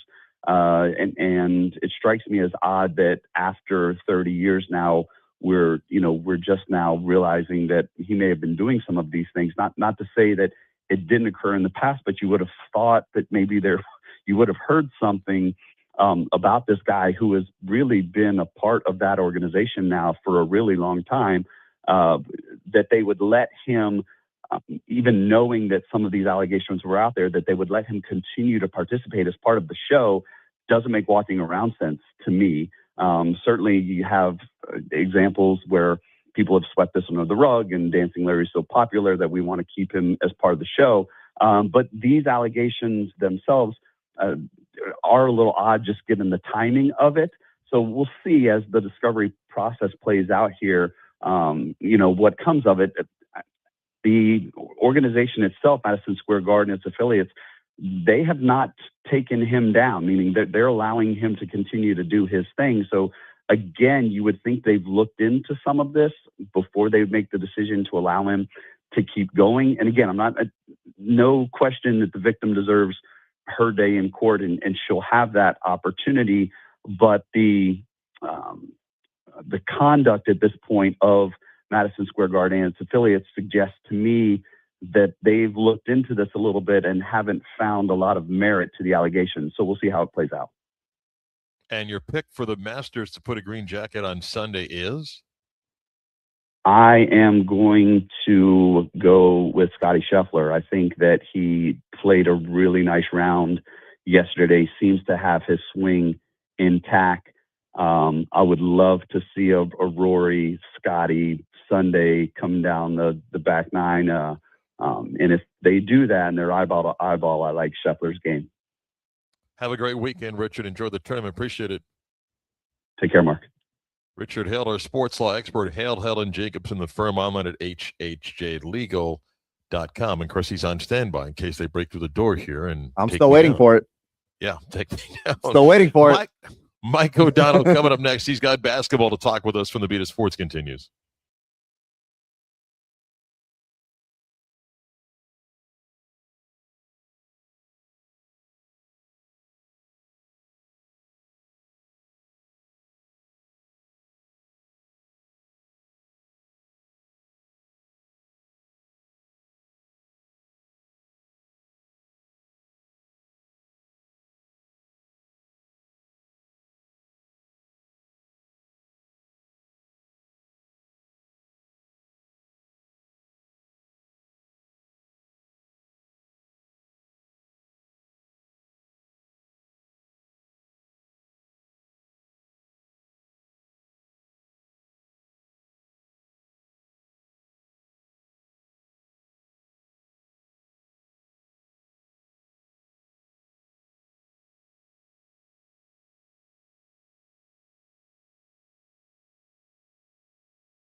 This is Step Back 3 with MOD.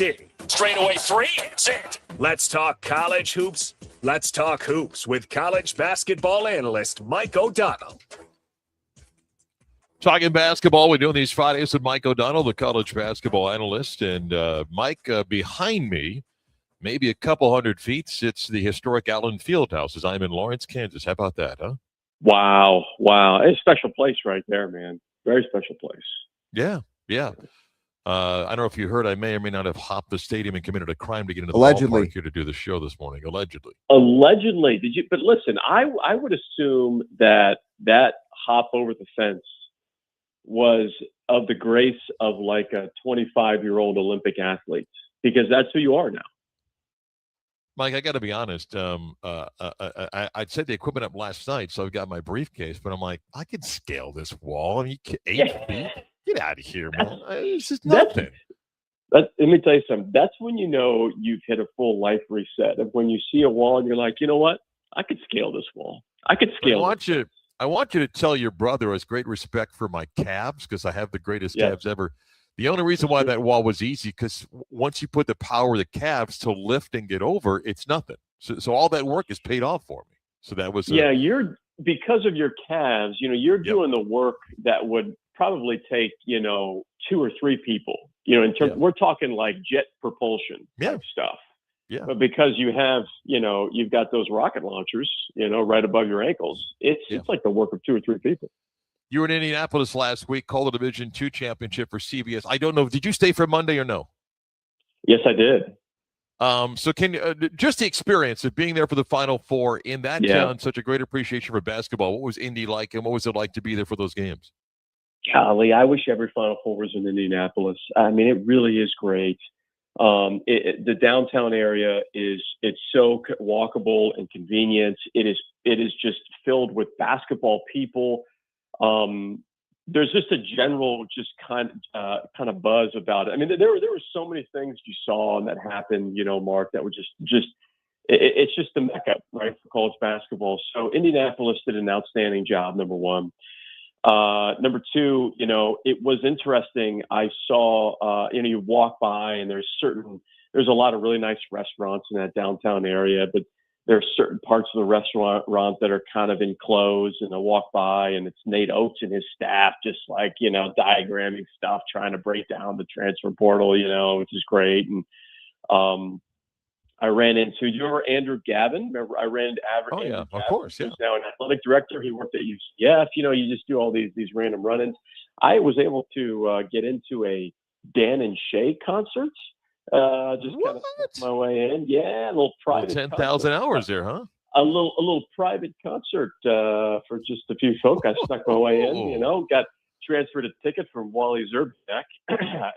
Oh my God, are we name dropping now? This is insane. Oh, it was insane.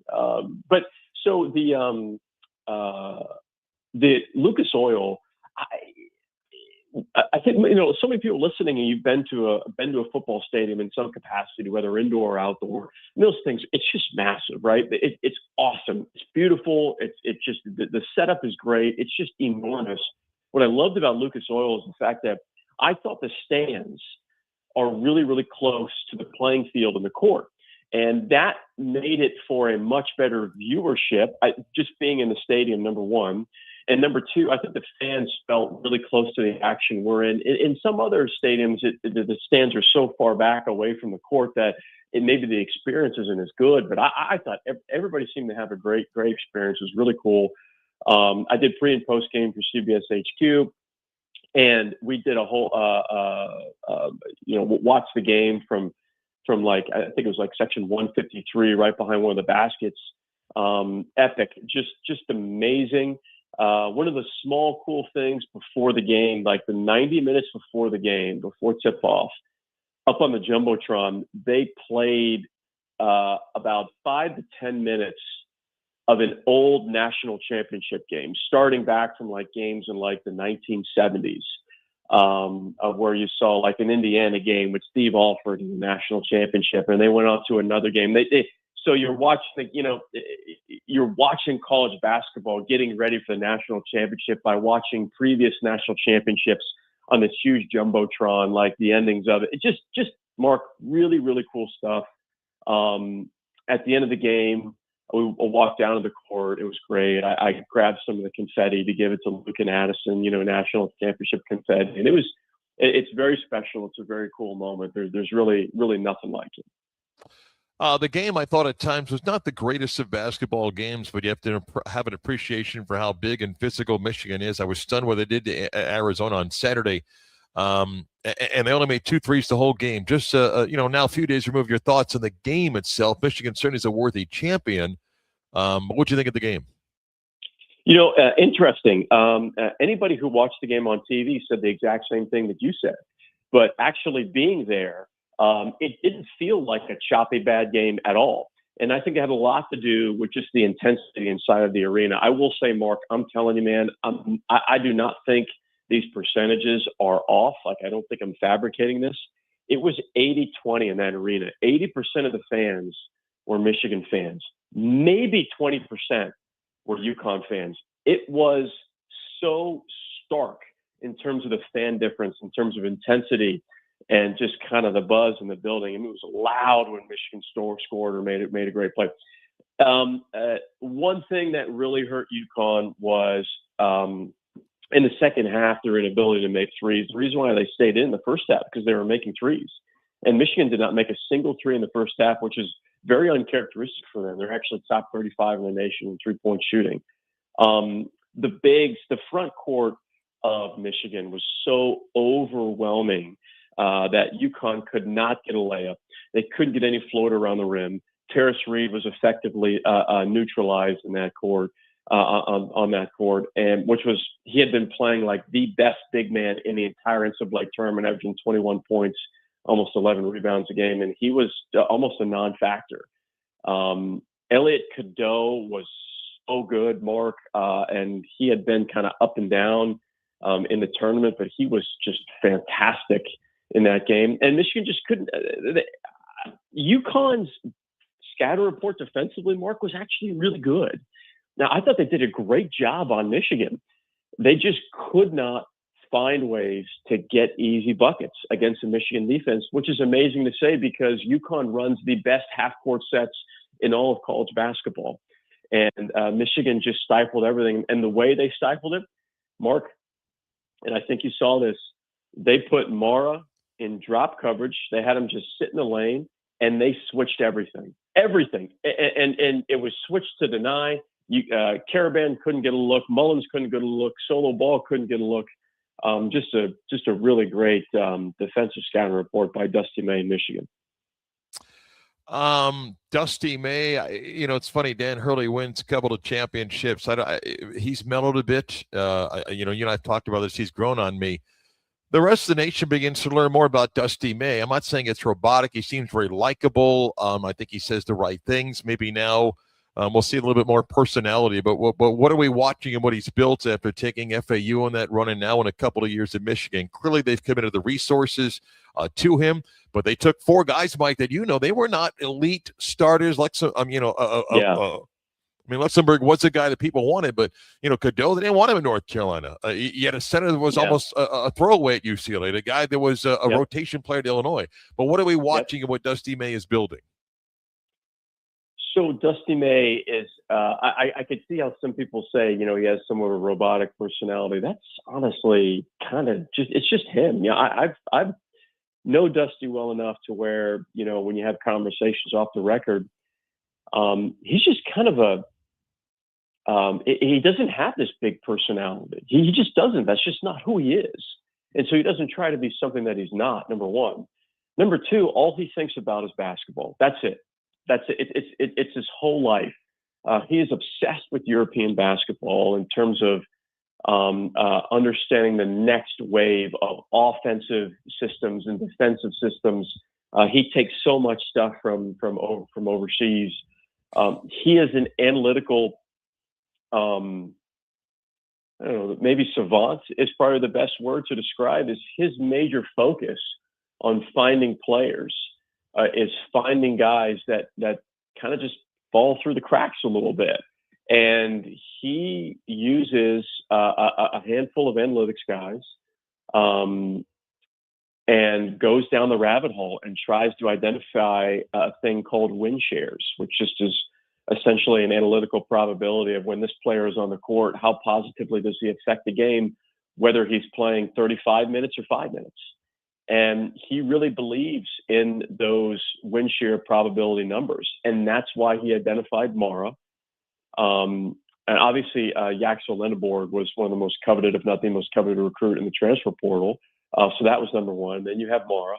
Cadeau, he felt Cadeau's passing was a perfect fit for how big he wanted to play. He wanted to play big. He wanted lob threats. He wanted short rolls and long rolls, and he wanted as much rim protection as he can. He thought Cadeau was a passer that could play well off of that, and he did.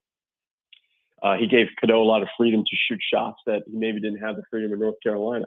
So there was he's a bit of a mad scientist, and I say that in a very positive way. That's how Florida Atlantic where there was just nothing. You want to talk about is basically negative expectations there.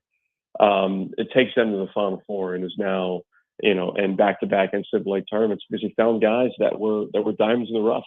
And I don't expect that to change. Why would it when you win a national championship? Basketball people that I respect, like yourself, say the reason why Mike Malone's going to work at North Carolina is because, look, the NBA model now is similar to college basketball. Get a good GM, get the players, let the coach coach. It's more about X and O's. Don't worry about recruiting. Don't worry about player negotiations. Maybe that's true. I don't think people question Mike Malone's X and O's. He can certainly sell the recruiting aspect of winning an NBA championship. Your thoughts on the Malone hire, why it will work, and maybe why it won't? We were all really, I won't say shocked, but I surprised. It was myself, Adam Finkelstein, who does a great job for CBS and 247 Sports, and Avery Johnson, who coached in the NBA and obviously won NBA championships as a player and coached at Alabama. The three of us were getting ready to do a hit for HQ when the news broke, and we all said, wow. And both Ab and I looked over at Avery and were like, what do you think? And he goes, Hubert Davis actually was kind of talking to me about the possibility of this. And we were all like, oh, okay, Avery, way to break the news here. And he jumped right in and he goes, the first thing he's got to do is if they have a GM, if they don't have a GM, if they need to get a new GM, that general manager is going to be everything for North Carolina because Mike Malone is very respected in NBA coaching circles from an intelligence standpoint, from a game planning standpoint, from a scouting report standpoint. Yes, there are similarities between the NBA and college, but there's an enormous amount that's different of where you're dealing with parents, you're dealing with uncles, you're dealing with grandparents, you're dealing with academic advisors, and then compliance, and then community service. It's a lot. It's very different, and agents directly. So his support staff and general management and administration are going to be super important. I think this has been in play for a while. Mark, actually, they wanted Tom. I wanted Dusty May. Dusty May declined. Ben McCollum declined. TJ Otzelberger declined. Billy Donovan essentially just said, "Well, wait. It's crazy. I mean, it's like 6th, 7th on the list here. I mean, pretty wild." His daughter, which you mentioned, she plays volleyball at North Carolina. I think he had built relationships up with the administration enough to feel like this was a viable option, even though maybe it wasn't the first option. But that's essentially, I think there was a pre-existing relationship there for Mike Malone and the administration to get comfortable with each other, which is a lot of times how this stuff happens. The one thing I'm going to add, Kevin Young's at BYU. He wasn't a head coach who won a championship. He's a longtime assistant in the NBA. He's at BYU. I think he's learned that just because he worked in the NBA doesn't give you a massive advantage because you still have, even though we're not taking many freshmen, you still have 18 and 19-year-olds that are not 25 and 26-year-olds that you don't know on a night-to-night basis. And I think he's adapting, even though he's been given all the resources at BYU. I'm not saying he won't be a good college coach, but I think he recognized it's not as easy by going, hey, we're just going to adopt an NBA model and we're going to be great. I think it's harder than some of those coaches think. Yes, I agree. I remember talking with Kevin Young about this actually right before the Wisconsin game back in November, and he was like, I was kind of, he's like, I don't want to say I was dismissive because I wasn't dismissive. It's like I just didn't think it would work. Of like we need to for us to win games. One thing that's really important to our team is we have to full court press because we don't full court press in the NBA. It's not something it's not something you're actually doing. You didn't think it was actually. You think about full court pressing of stuff that high school teams do or middle school teams do, but for us and our system and the guys that we have, it works. So I needed to change. I had to adapt, and I was hesitant about doing that. And then there are concepts from the NBA that work really well in college, but the winning in college only works if you marry the NBA concepts and the college concepts at the same time. And then outside of all the on the court stuff, Mark, as much as you can have the greatest staff in the world at North Carolina for Mike Malone, you still have to raise money. Like you have to be physically sitting down across from someone at a lunch, at a wine tasting, at a fun, and asking people for money. That's a thing that has to happen. And whether you want to say, nah, that's going to be a job for someone else. No, it's not. And the large money donors, the big supporters, they want relationship with the head coach, not the administration, the head coach, because that's how they grew up. So that's gonna be a major adjustment as well. Great stuff. Awesome to share some of the stories in Indianapolis. Always appreciate it. Thank you, Mike. Have a good week. You got it. Thanks, Mark. 11 o'clock hours next.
Let's really do the news. Yes. Now it is time to do the news. But now it's time for the news. 11 o'clock hour, WYJ Orlando, WJR HD2 Cocoa Beach, Orlando Sports Center. Marc Daniels will be the sportsman in Lawrence, Kansas. Chris is back home in Orlando, Florida. The news, round 2 of the Masters underway. The leaders after round 1, Rory McIlroy, the defending champion, and Sam Burns shot 567. McIlroy will tee off at 144, Burns at 1232. Round 2 is underway right now. Among those to make a little bit of a splash, Shirley Wyndham Clark's picked up a couple of strokes. He's 2 under as he plays the 12th hole. Scotty Scheffler is even after 2 holes. He sits at 2 under par. A lot of golfers still yet to tee off. By the way, Chris, we played earlier. Mike Francesa, the great sports pope himself, he loved Robert McIntyre before he went out and shot 80 yesterday. McIntyre double bogeyed 1. He's now 12 over. Oh, I'm sorry, 10 over. 10 over par. Yeah. 28 to 1. Happens. That's great odds. Yeah, I like it. It happened. Magic tonight play one of the 2 final games of the season in Chicago to take on the Bulls. Last night, the Sixers lost, but the Raptors won. If the Magic are going to pass the Raptors need to lose 2. The Magic need to win 2. Still a chance to finish outside of the play-in. Again, the Magic and Bulls go tonight, a game you can hear on this radio station. Tip-off is set for 8 o'clock. Our coverage begins at 7:30. UCF baseball here at Kansas is on 8:10 a.m. First pitch set for 7 o'clock here. Other games that you want to pay attention to tonight. Charlotte's home against Detroit. Pistons aren't really playing many people for obvious reasons. The Cavaliers in Atlanta against the Hawks. They've already announced they're resting most of their starters as well. So, again, you got these teams that are playing, not playing a lot of guys down the stretch. And we'll see how all that plays out. But the Magic and Bulls tonight, then the Celtics on Sunday. The Colts and Kenny Moore, the second, have agreed to seek a trade. Adam Schefter reporting that the 2 sides believe they cannot reach a deal and have agreed to listen to offers to make a deal. Back with more of the Beat of Sports next.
Sports on this Friday. I'm in Lawrence, Kansas, and if you've chosen to watch them on the stream and the broadcast booth here, I mentioned to Chris, I told the story earlier, Chris was sitting in for KB in the Bridge today, and then at the start of our show, I hopped a fence to get in here, allegedly.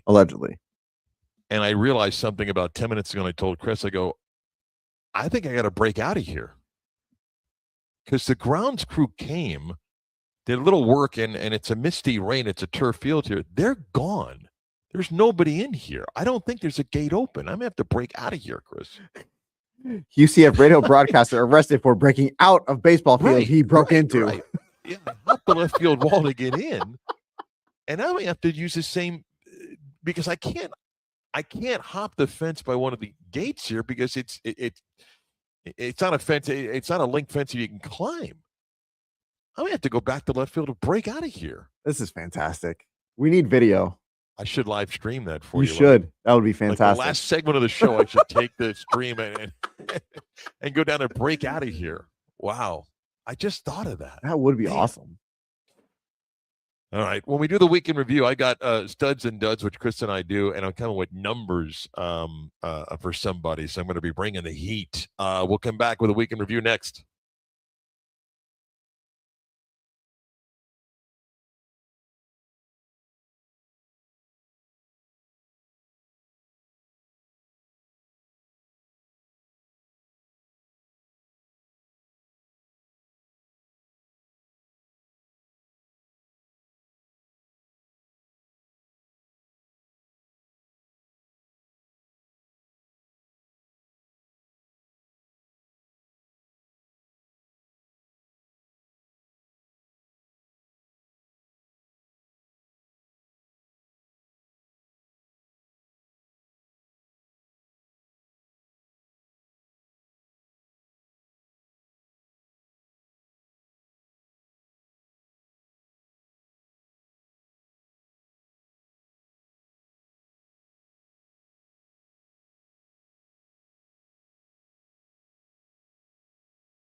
Anything during the week?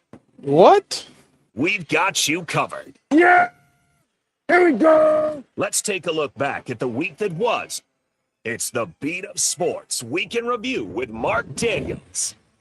On Monday's program, we were talking college basketball and getting set for national championship, and I did a little rant on college basketball coaches under contract talking with other schools about jobs. You want me to pay you $8 million to be my basketball coach? And let's say it's top 3 in the country. Okay, I'll give you the $8 million because I think you can win. You can help us win a national championship. And in your contract, there's going to be terms and conditions, and you got to follow them.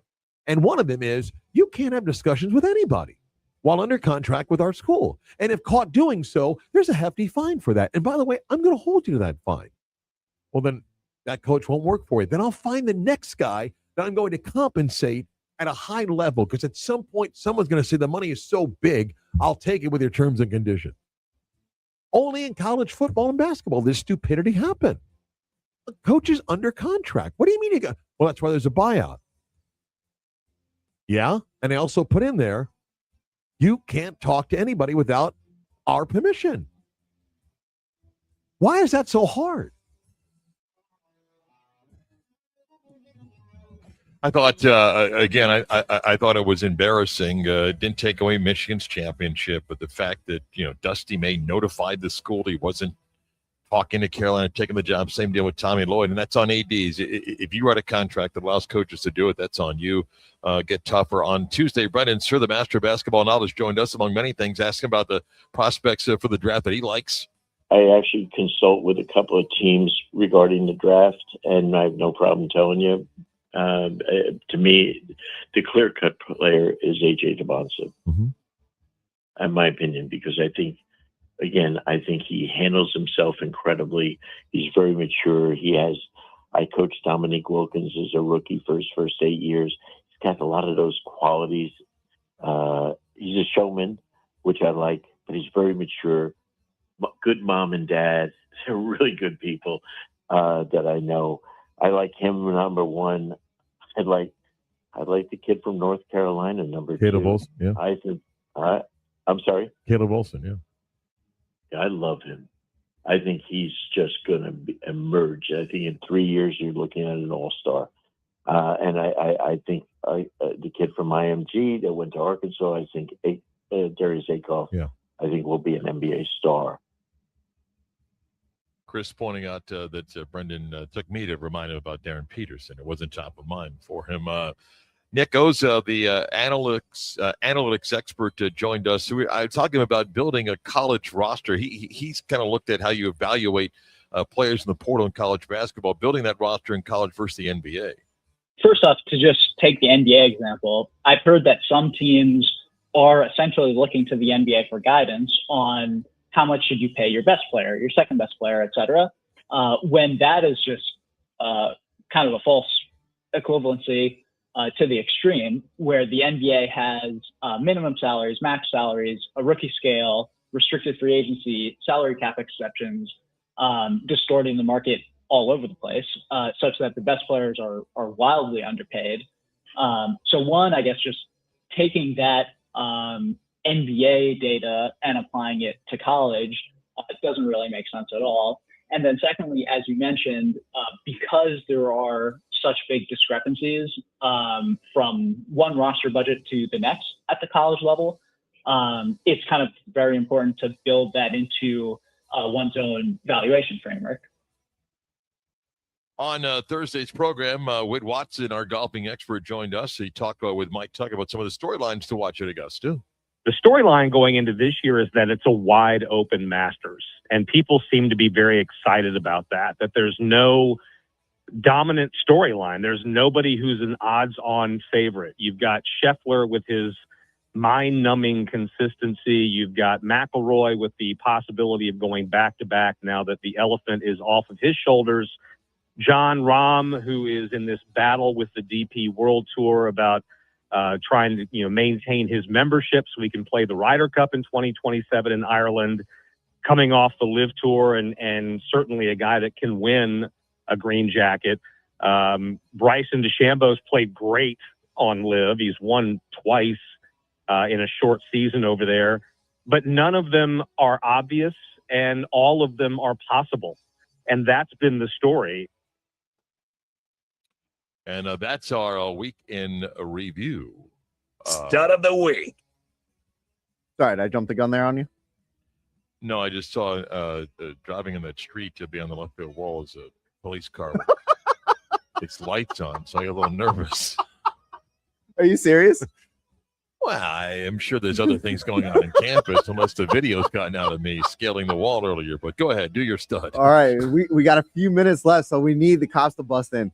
So you could use this either for a stud or a dud for this purpose. I'm going to use him as a stud. It's Terrace Reed Jr.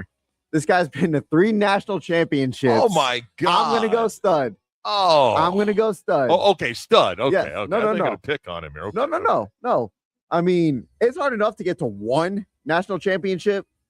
This kid went to 3. Yes, he was on the losing end on all 3. But to get to 3 national championships in 4 years, that's an incredible feat. Obviously, it's not all him, but 3 national championships, 4 years, that's pretty impressive. So Terrace Reed is my stud. Oh, Maya? Yep.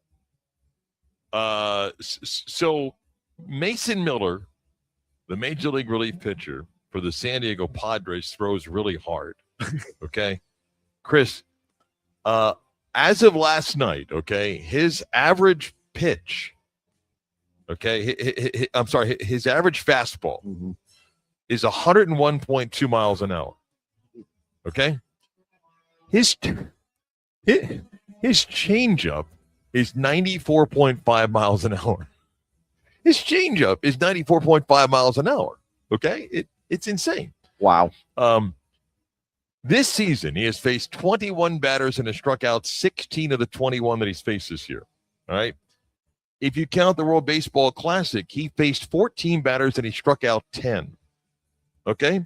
So counting the World Baseball Classic, of the 35 batters that he faced in competition, not counting anything he pitched in spring training, he has struck out 26 of the 35 batters that he's faced. Since being traded by the A's to the Padres last year, he has faced 118 batters if I count the Padres in the World Baseball Classic. Mm-hmm. He has struck out 71 of the 118 batters that he has faced since going to the Padres from last season to this season, with an average changeup of 95.5 miles an hour. He is my stud of the week. That's pretty good. Stud of the week. For me, I don't know if this would be considered an NFL dud or the college football players not attending the NFL draft. Only 16 are going to the NFL draft. Presumed number 1 pick Fernando Mendoza not attending the draft, which I guess over the last few years, there's been a few number 1 picks to not attend the draft. Last one being Trayvon Walker of the Jags, Trevor Lawrence of the Jags the year before in 2021 and 2022. They did not attend the draft. Maybe it's just the mystique of Radio City Music Hall. Maybe that's why these guys don't want to go. I don't know why nobody wants to go to the draft. I thought that would be an honor, especially as a number 1 pick. Yeah. But 16? Really? Yeah. I know. I mean, I guess we're being selfish here, but I just wish the NFL, and I know why they don't want the green room situation if somebody's sitting there forever, but the Mendoza thing I talked about, I know I talked about the Mendoza thing. Like, you're going to be the number 1 pick of the draft. It's a special moment. So I understand. I don't know if this would fall on the NFL or just the college players, but either way, they're the duds. Well, my dud, and Richard talked about this on the Sports Law segment. Mike Tuck asked me about it yesterday. FIFA, for the ticket scam they pulled on thousands of fans across the world coming to America who purchased a ticket at a stadium in America thinking that they know where their ticket is, in what section, what row, what seat, and not being the case at all, and acting like it's no big deal. Like, well, we reserve the right to move. And I hope that there are lawsuits that go after them. Because it is ridiculous what people have done, both in this country and fans coming to America, to pay thousands of dollars for seats to think you're sitting in a certain place and to pull the rug out of them and have them go someplace else, I think is ridiculous. Can I do something though? Yeah. On your Terrace Reed thing, he didn't play in 3 title games. He started his career at Michigan. Mm-hmm.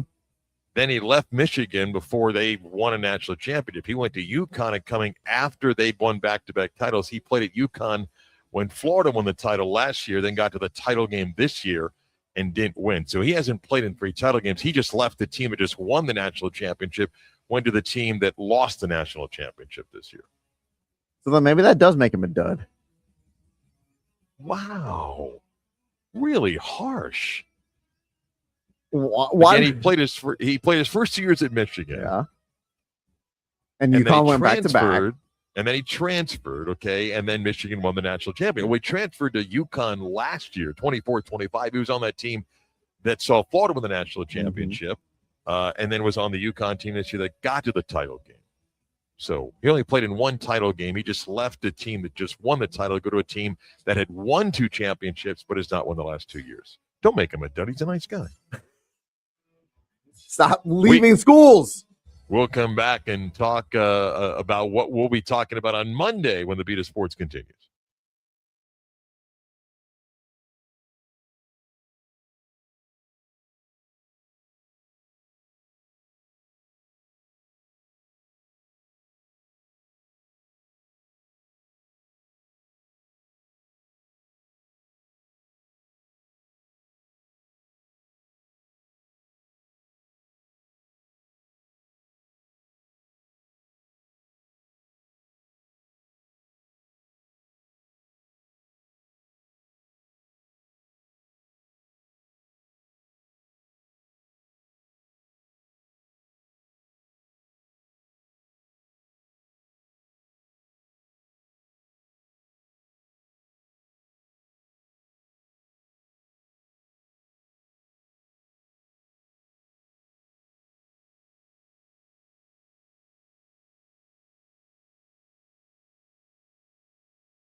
The weekend is coming, and we've already seen the script. From the locker room drama to the mind-boggling calls, we're giving you the weekend spoilers on a Friday.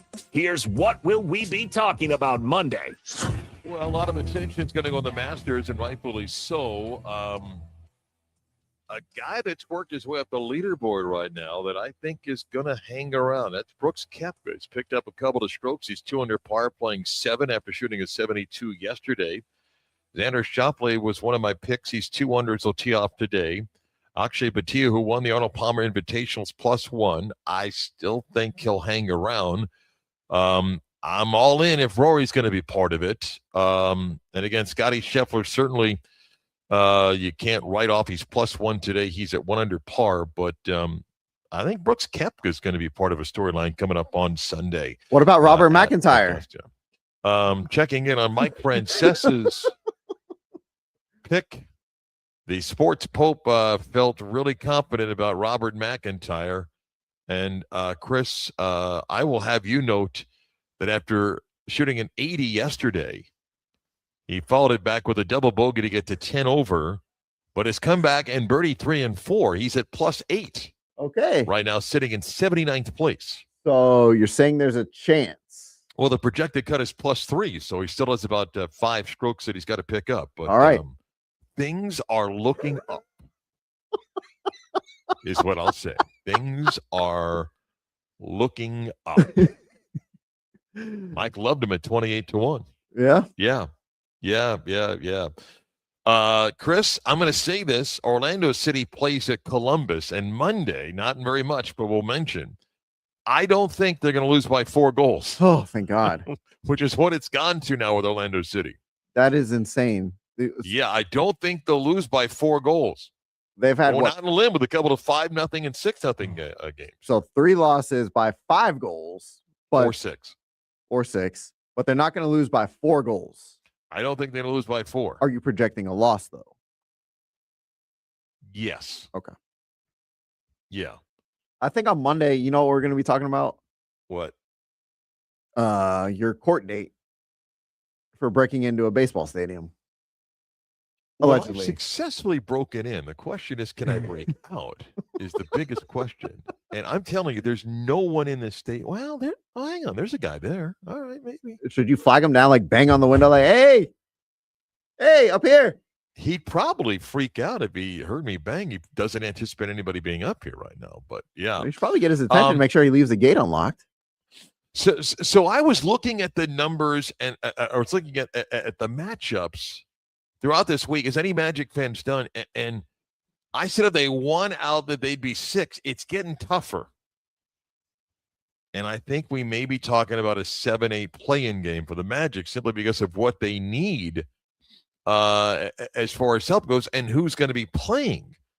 The big game tonight to watch, Cavaliers and the Hawks.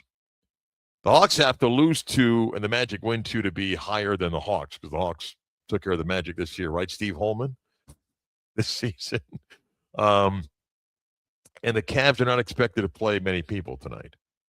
So, meaning the rest a lot of starters. So that's going to make it tough. And, and then Toronto's got the Knicks. Knicks still kind of have something to play for. They got to win 2 and hope Boston loses 2. But then Toronto's got Brooklyn on Sunday, so it may end up being a play-in for the Magic.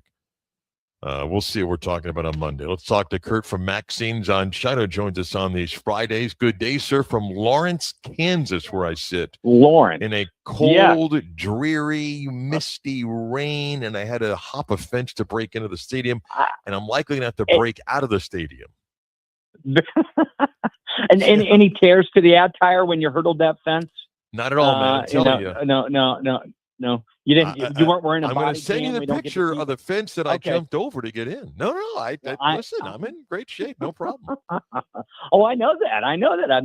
I wish you wore a body cam, man, and you could have put that on the live stream for everybody. Well, today. There probably is. I didn't think I saw, but there probably is a security camera that probably is going to be released on social media soon. But anyway, enough of me. Tell me everything happening in Maxine's on Shine. You got a great weekend. I told people you got another great dinner show coming up later the month. You got a busy April going on. What's happening? Yeah, we absolutely do. And yes, everybody, as Mark told you about, yes, the return of our vaudevillian shows. Rouge is back. So it's a tribute to Moulin Rouge. And so we're going to have a big top atmosphere. Where else are you going to come out and enjoy beautiful French cuisine? And it's going to be paired with, Mark, a sword swallower. We got a sword swallower in the house. A what? A sword swallower. Going to be like here. Yeah. You don't mean like the fish swordfish. You're talking about like someone swallows swords? I am indeed. I am indeed. Yes. I've seen him do it before. A 3 foot sword. Yeah. Okay.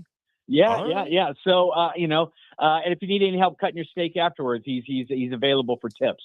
We're going to have a contortionist in.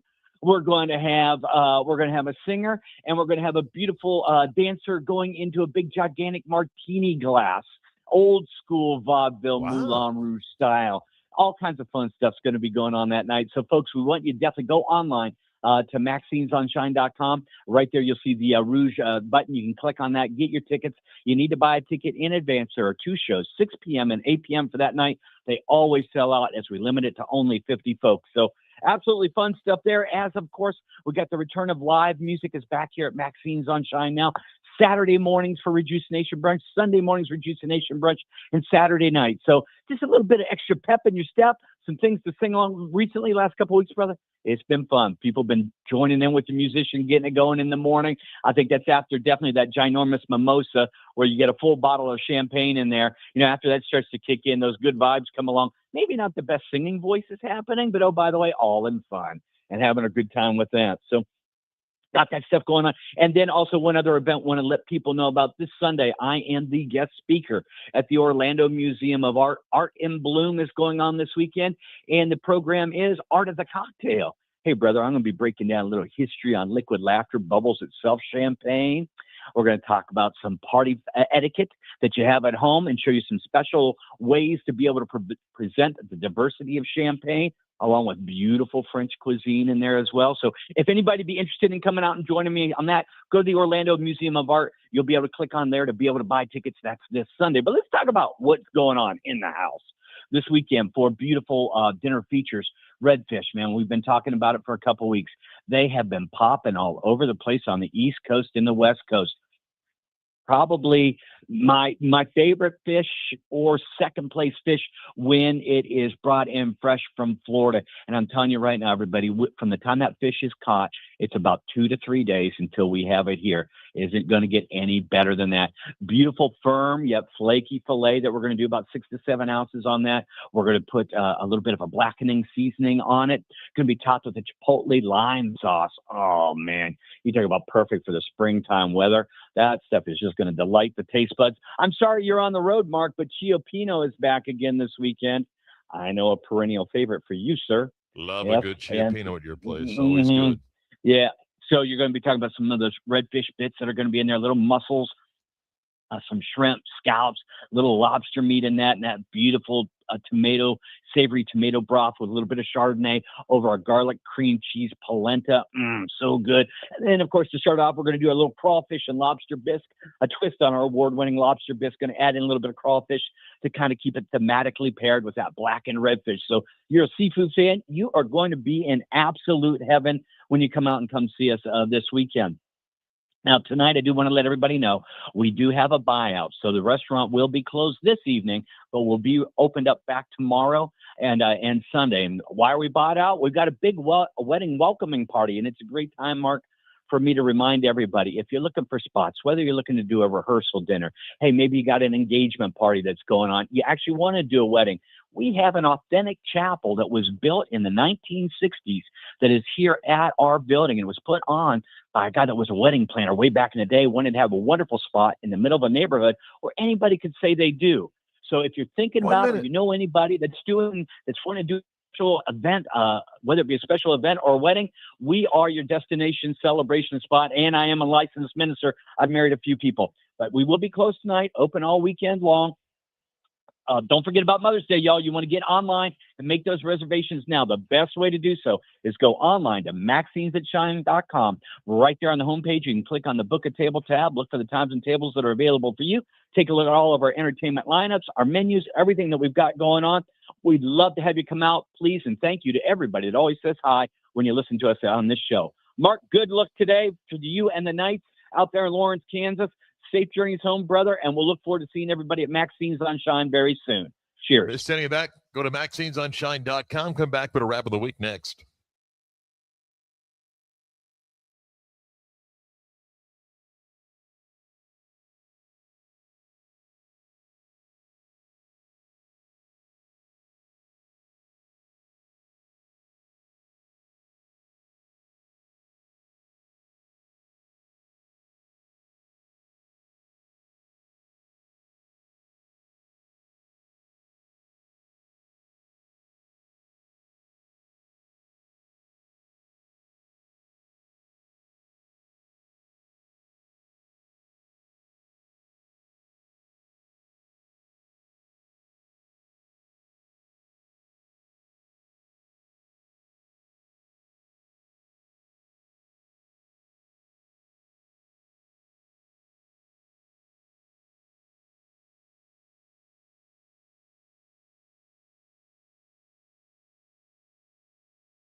Time for the latest news, gossip, trends, and off-the-wall stories. Trends. That's the craziest thing I ever heard. Mark Jones, long at ESPN, will do his final broadcast on Sunday. He leaving ESPN, said it was his choice. So Mark Jones, his famous run-in with me was what, Chris Vasquez, remember? Mark Jones. No, I don't Liberty know. Bowl in Memphis. He banged on the bathroom door and said, "Hey, ESPN." And I was like, "Who's banging as I'm peeing?" Open the door and he goes, "Hey, come on." I'm like, "So your pee needed to get out before mine?" That was the famous, banging on the door. "Hey, let's go. ESPN." I'm like, "What?" Yeah. What does he expect you to do? Like, he's not going to come out any faster. I don't know. Like, he was like, "Hey, I'm in a hurry." I'm like, "I'm not." Yeah. Wow. Miss any of today's program? Go where you get your favorite podcast. Time with the Beat of Sports on Demand. Please subscribe, download, listen when it's convenient for you. You can always catch the stream. Go to the YouTube page, 96 on the game. Click on the logo and the live button. You can watch the stream back anytime. Always end the week telling you do something kind for someone who doesn't expect it. They'll appreciate it. You feel good about yourself, and it's easy to be kind. Have a great weekend, Chris. We're back in studio on Monday. Sounds good. Chris produced. I'm Marc Daniels, the Beat of Sports.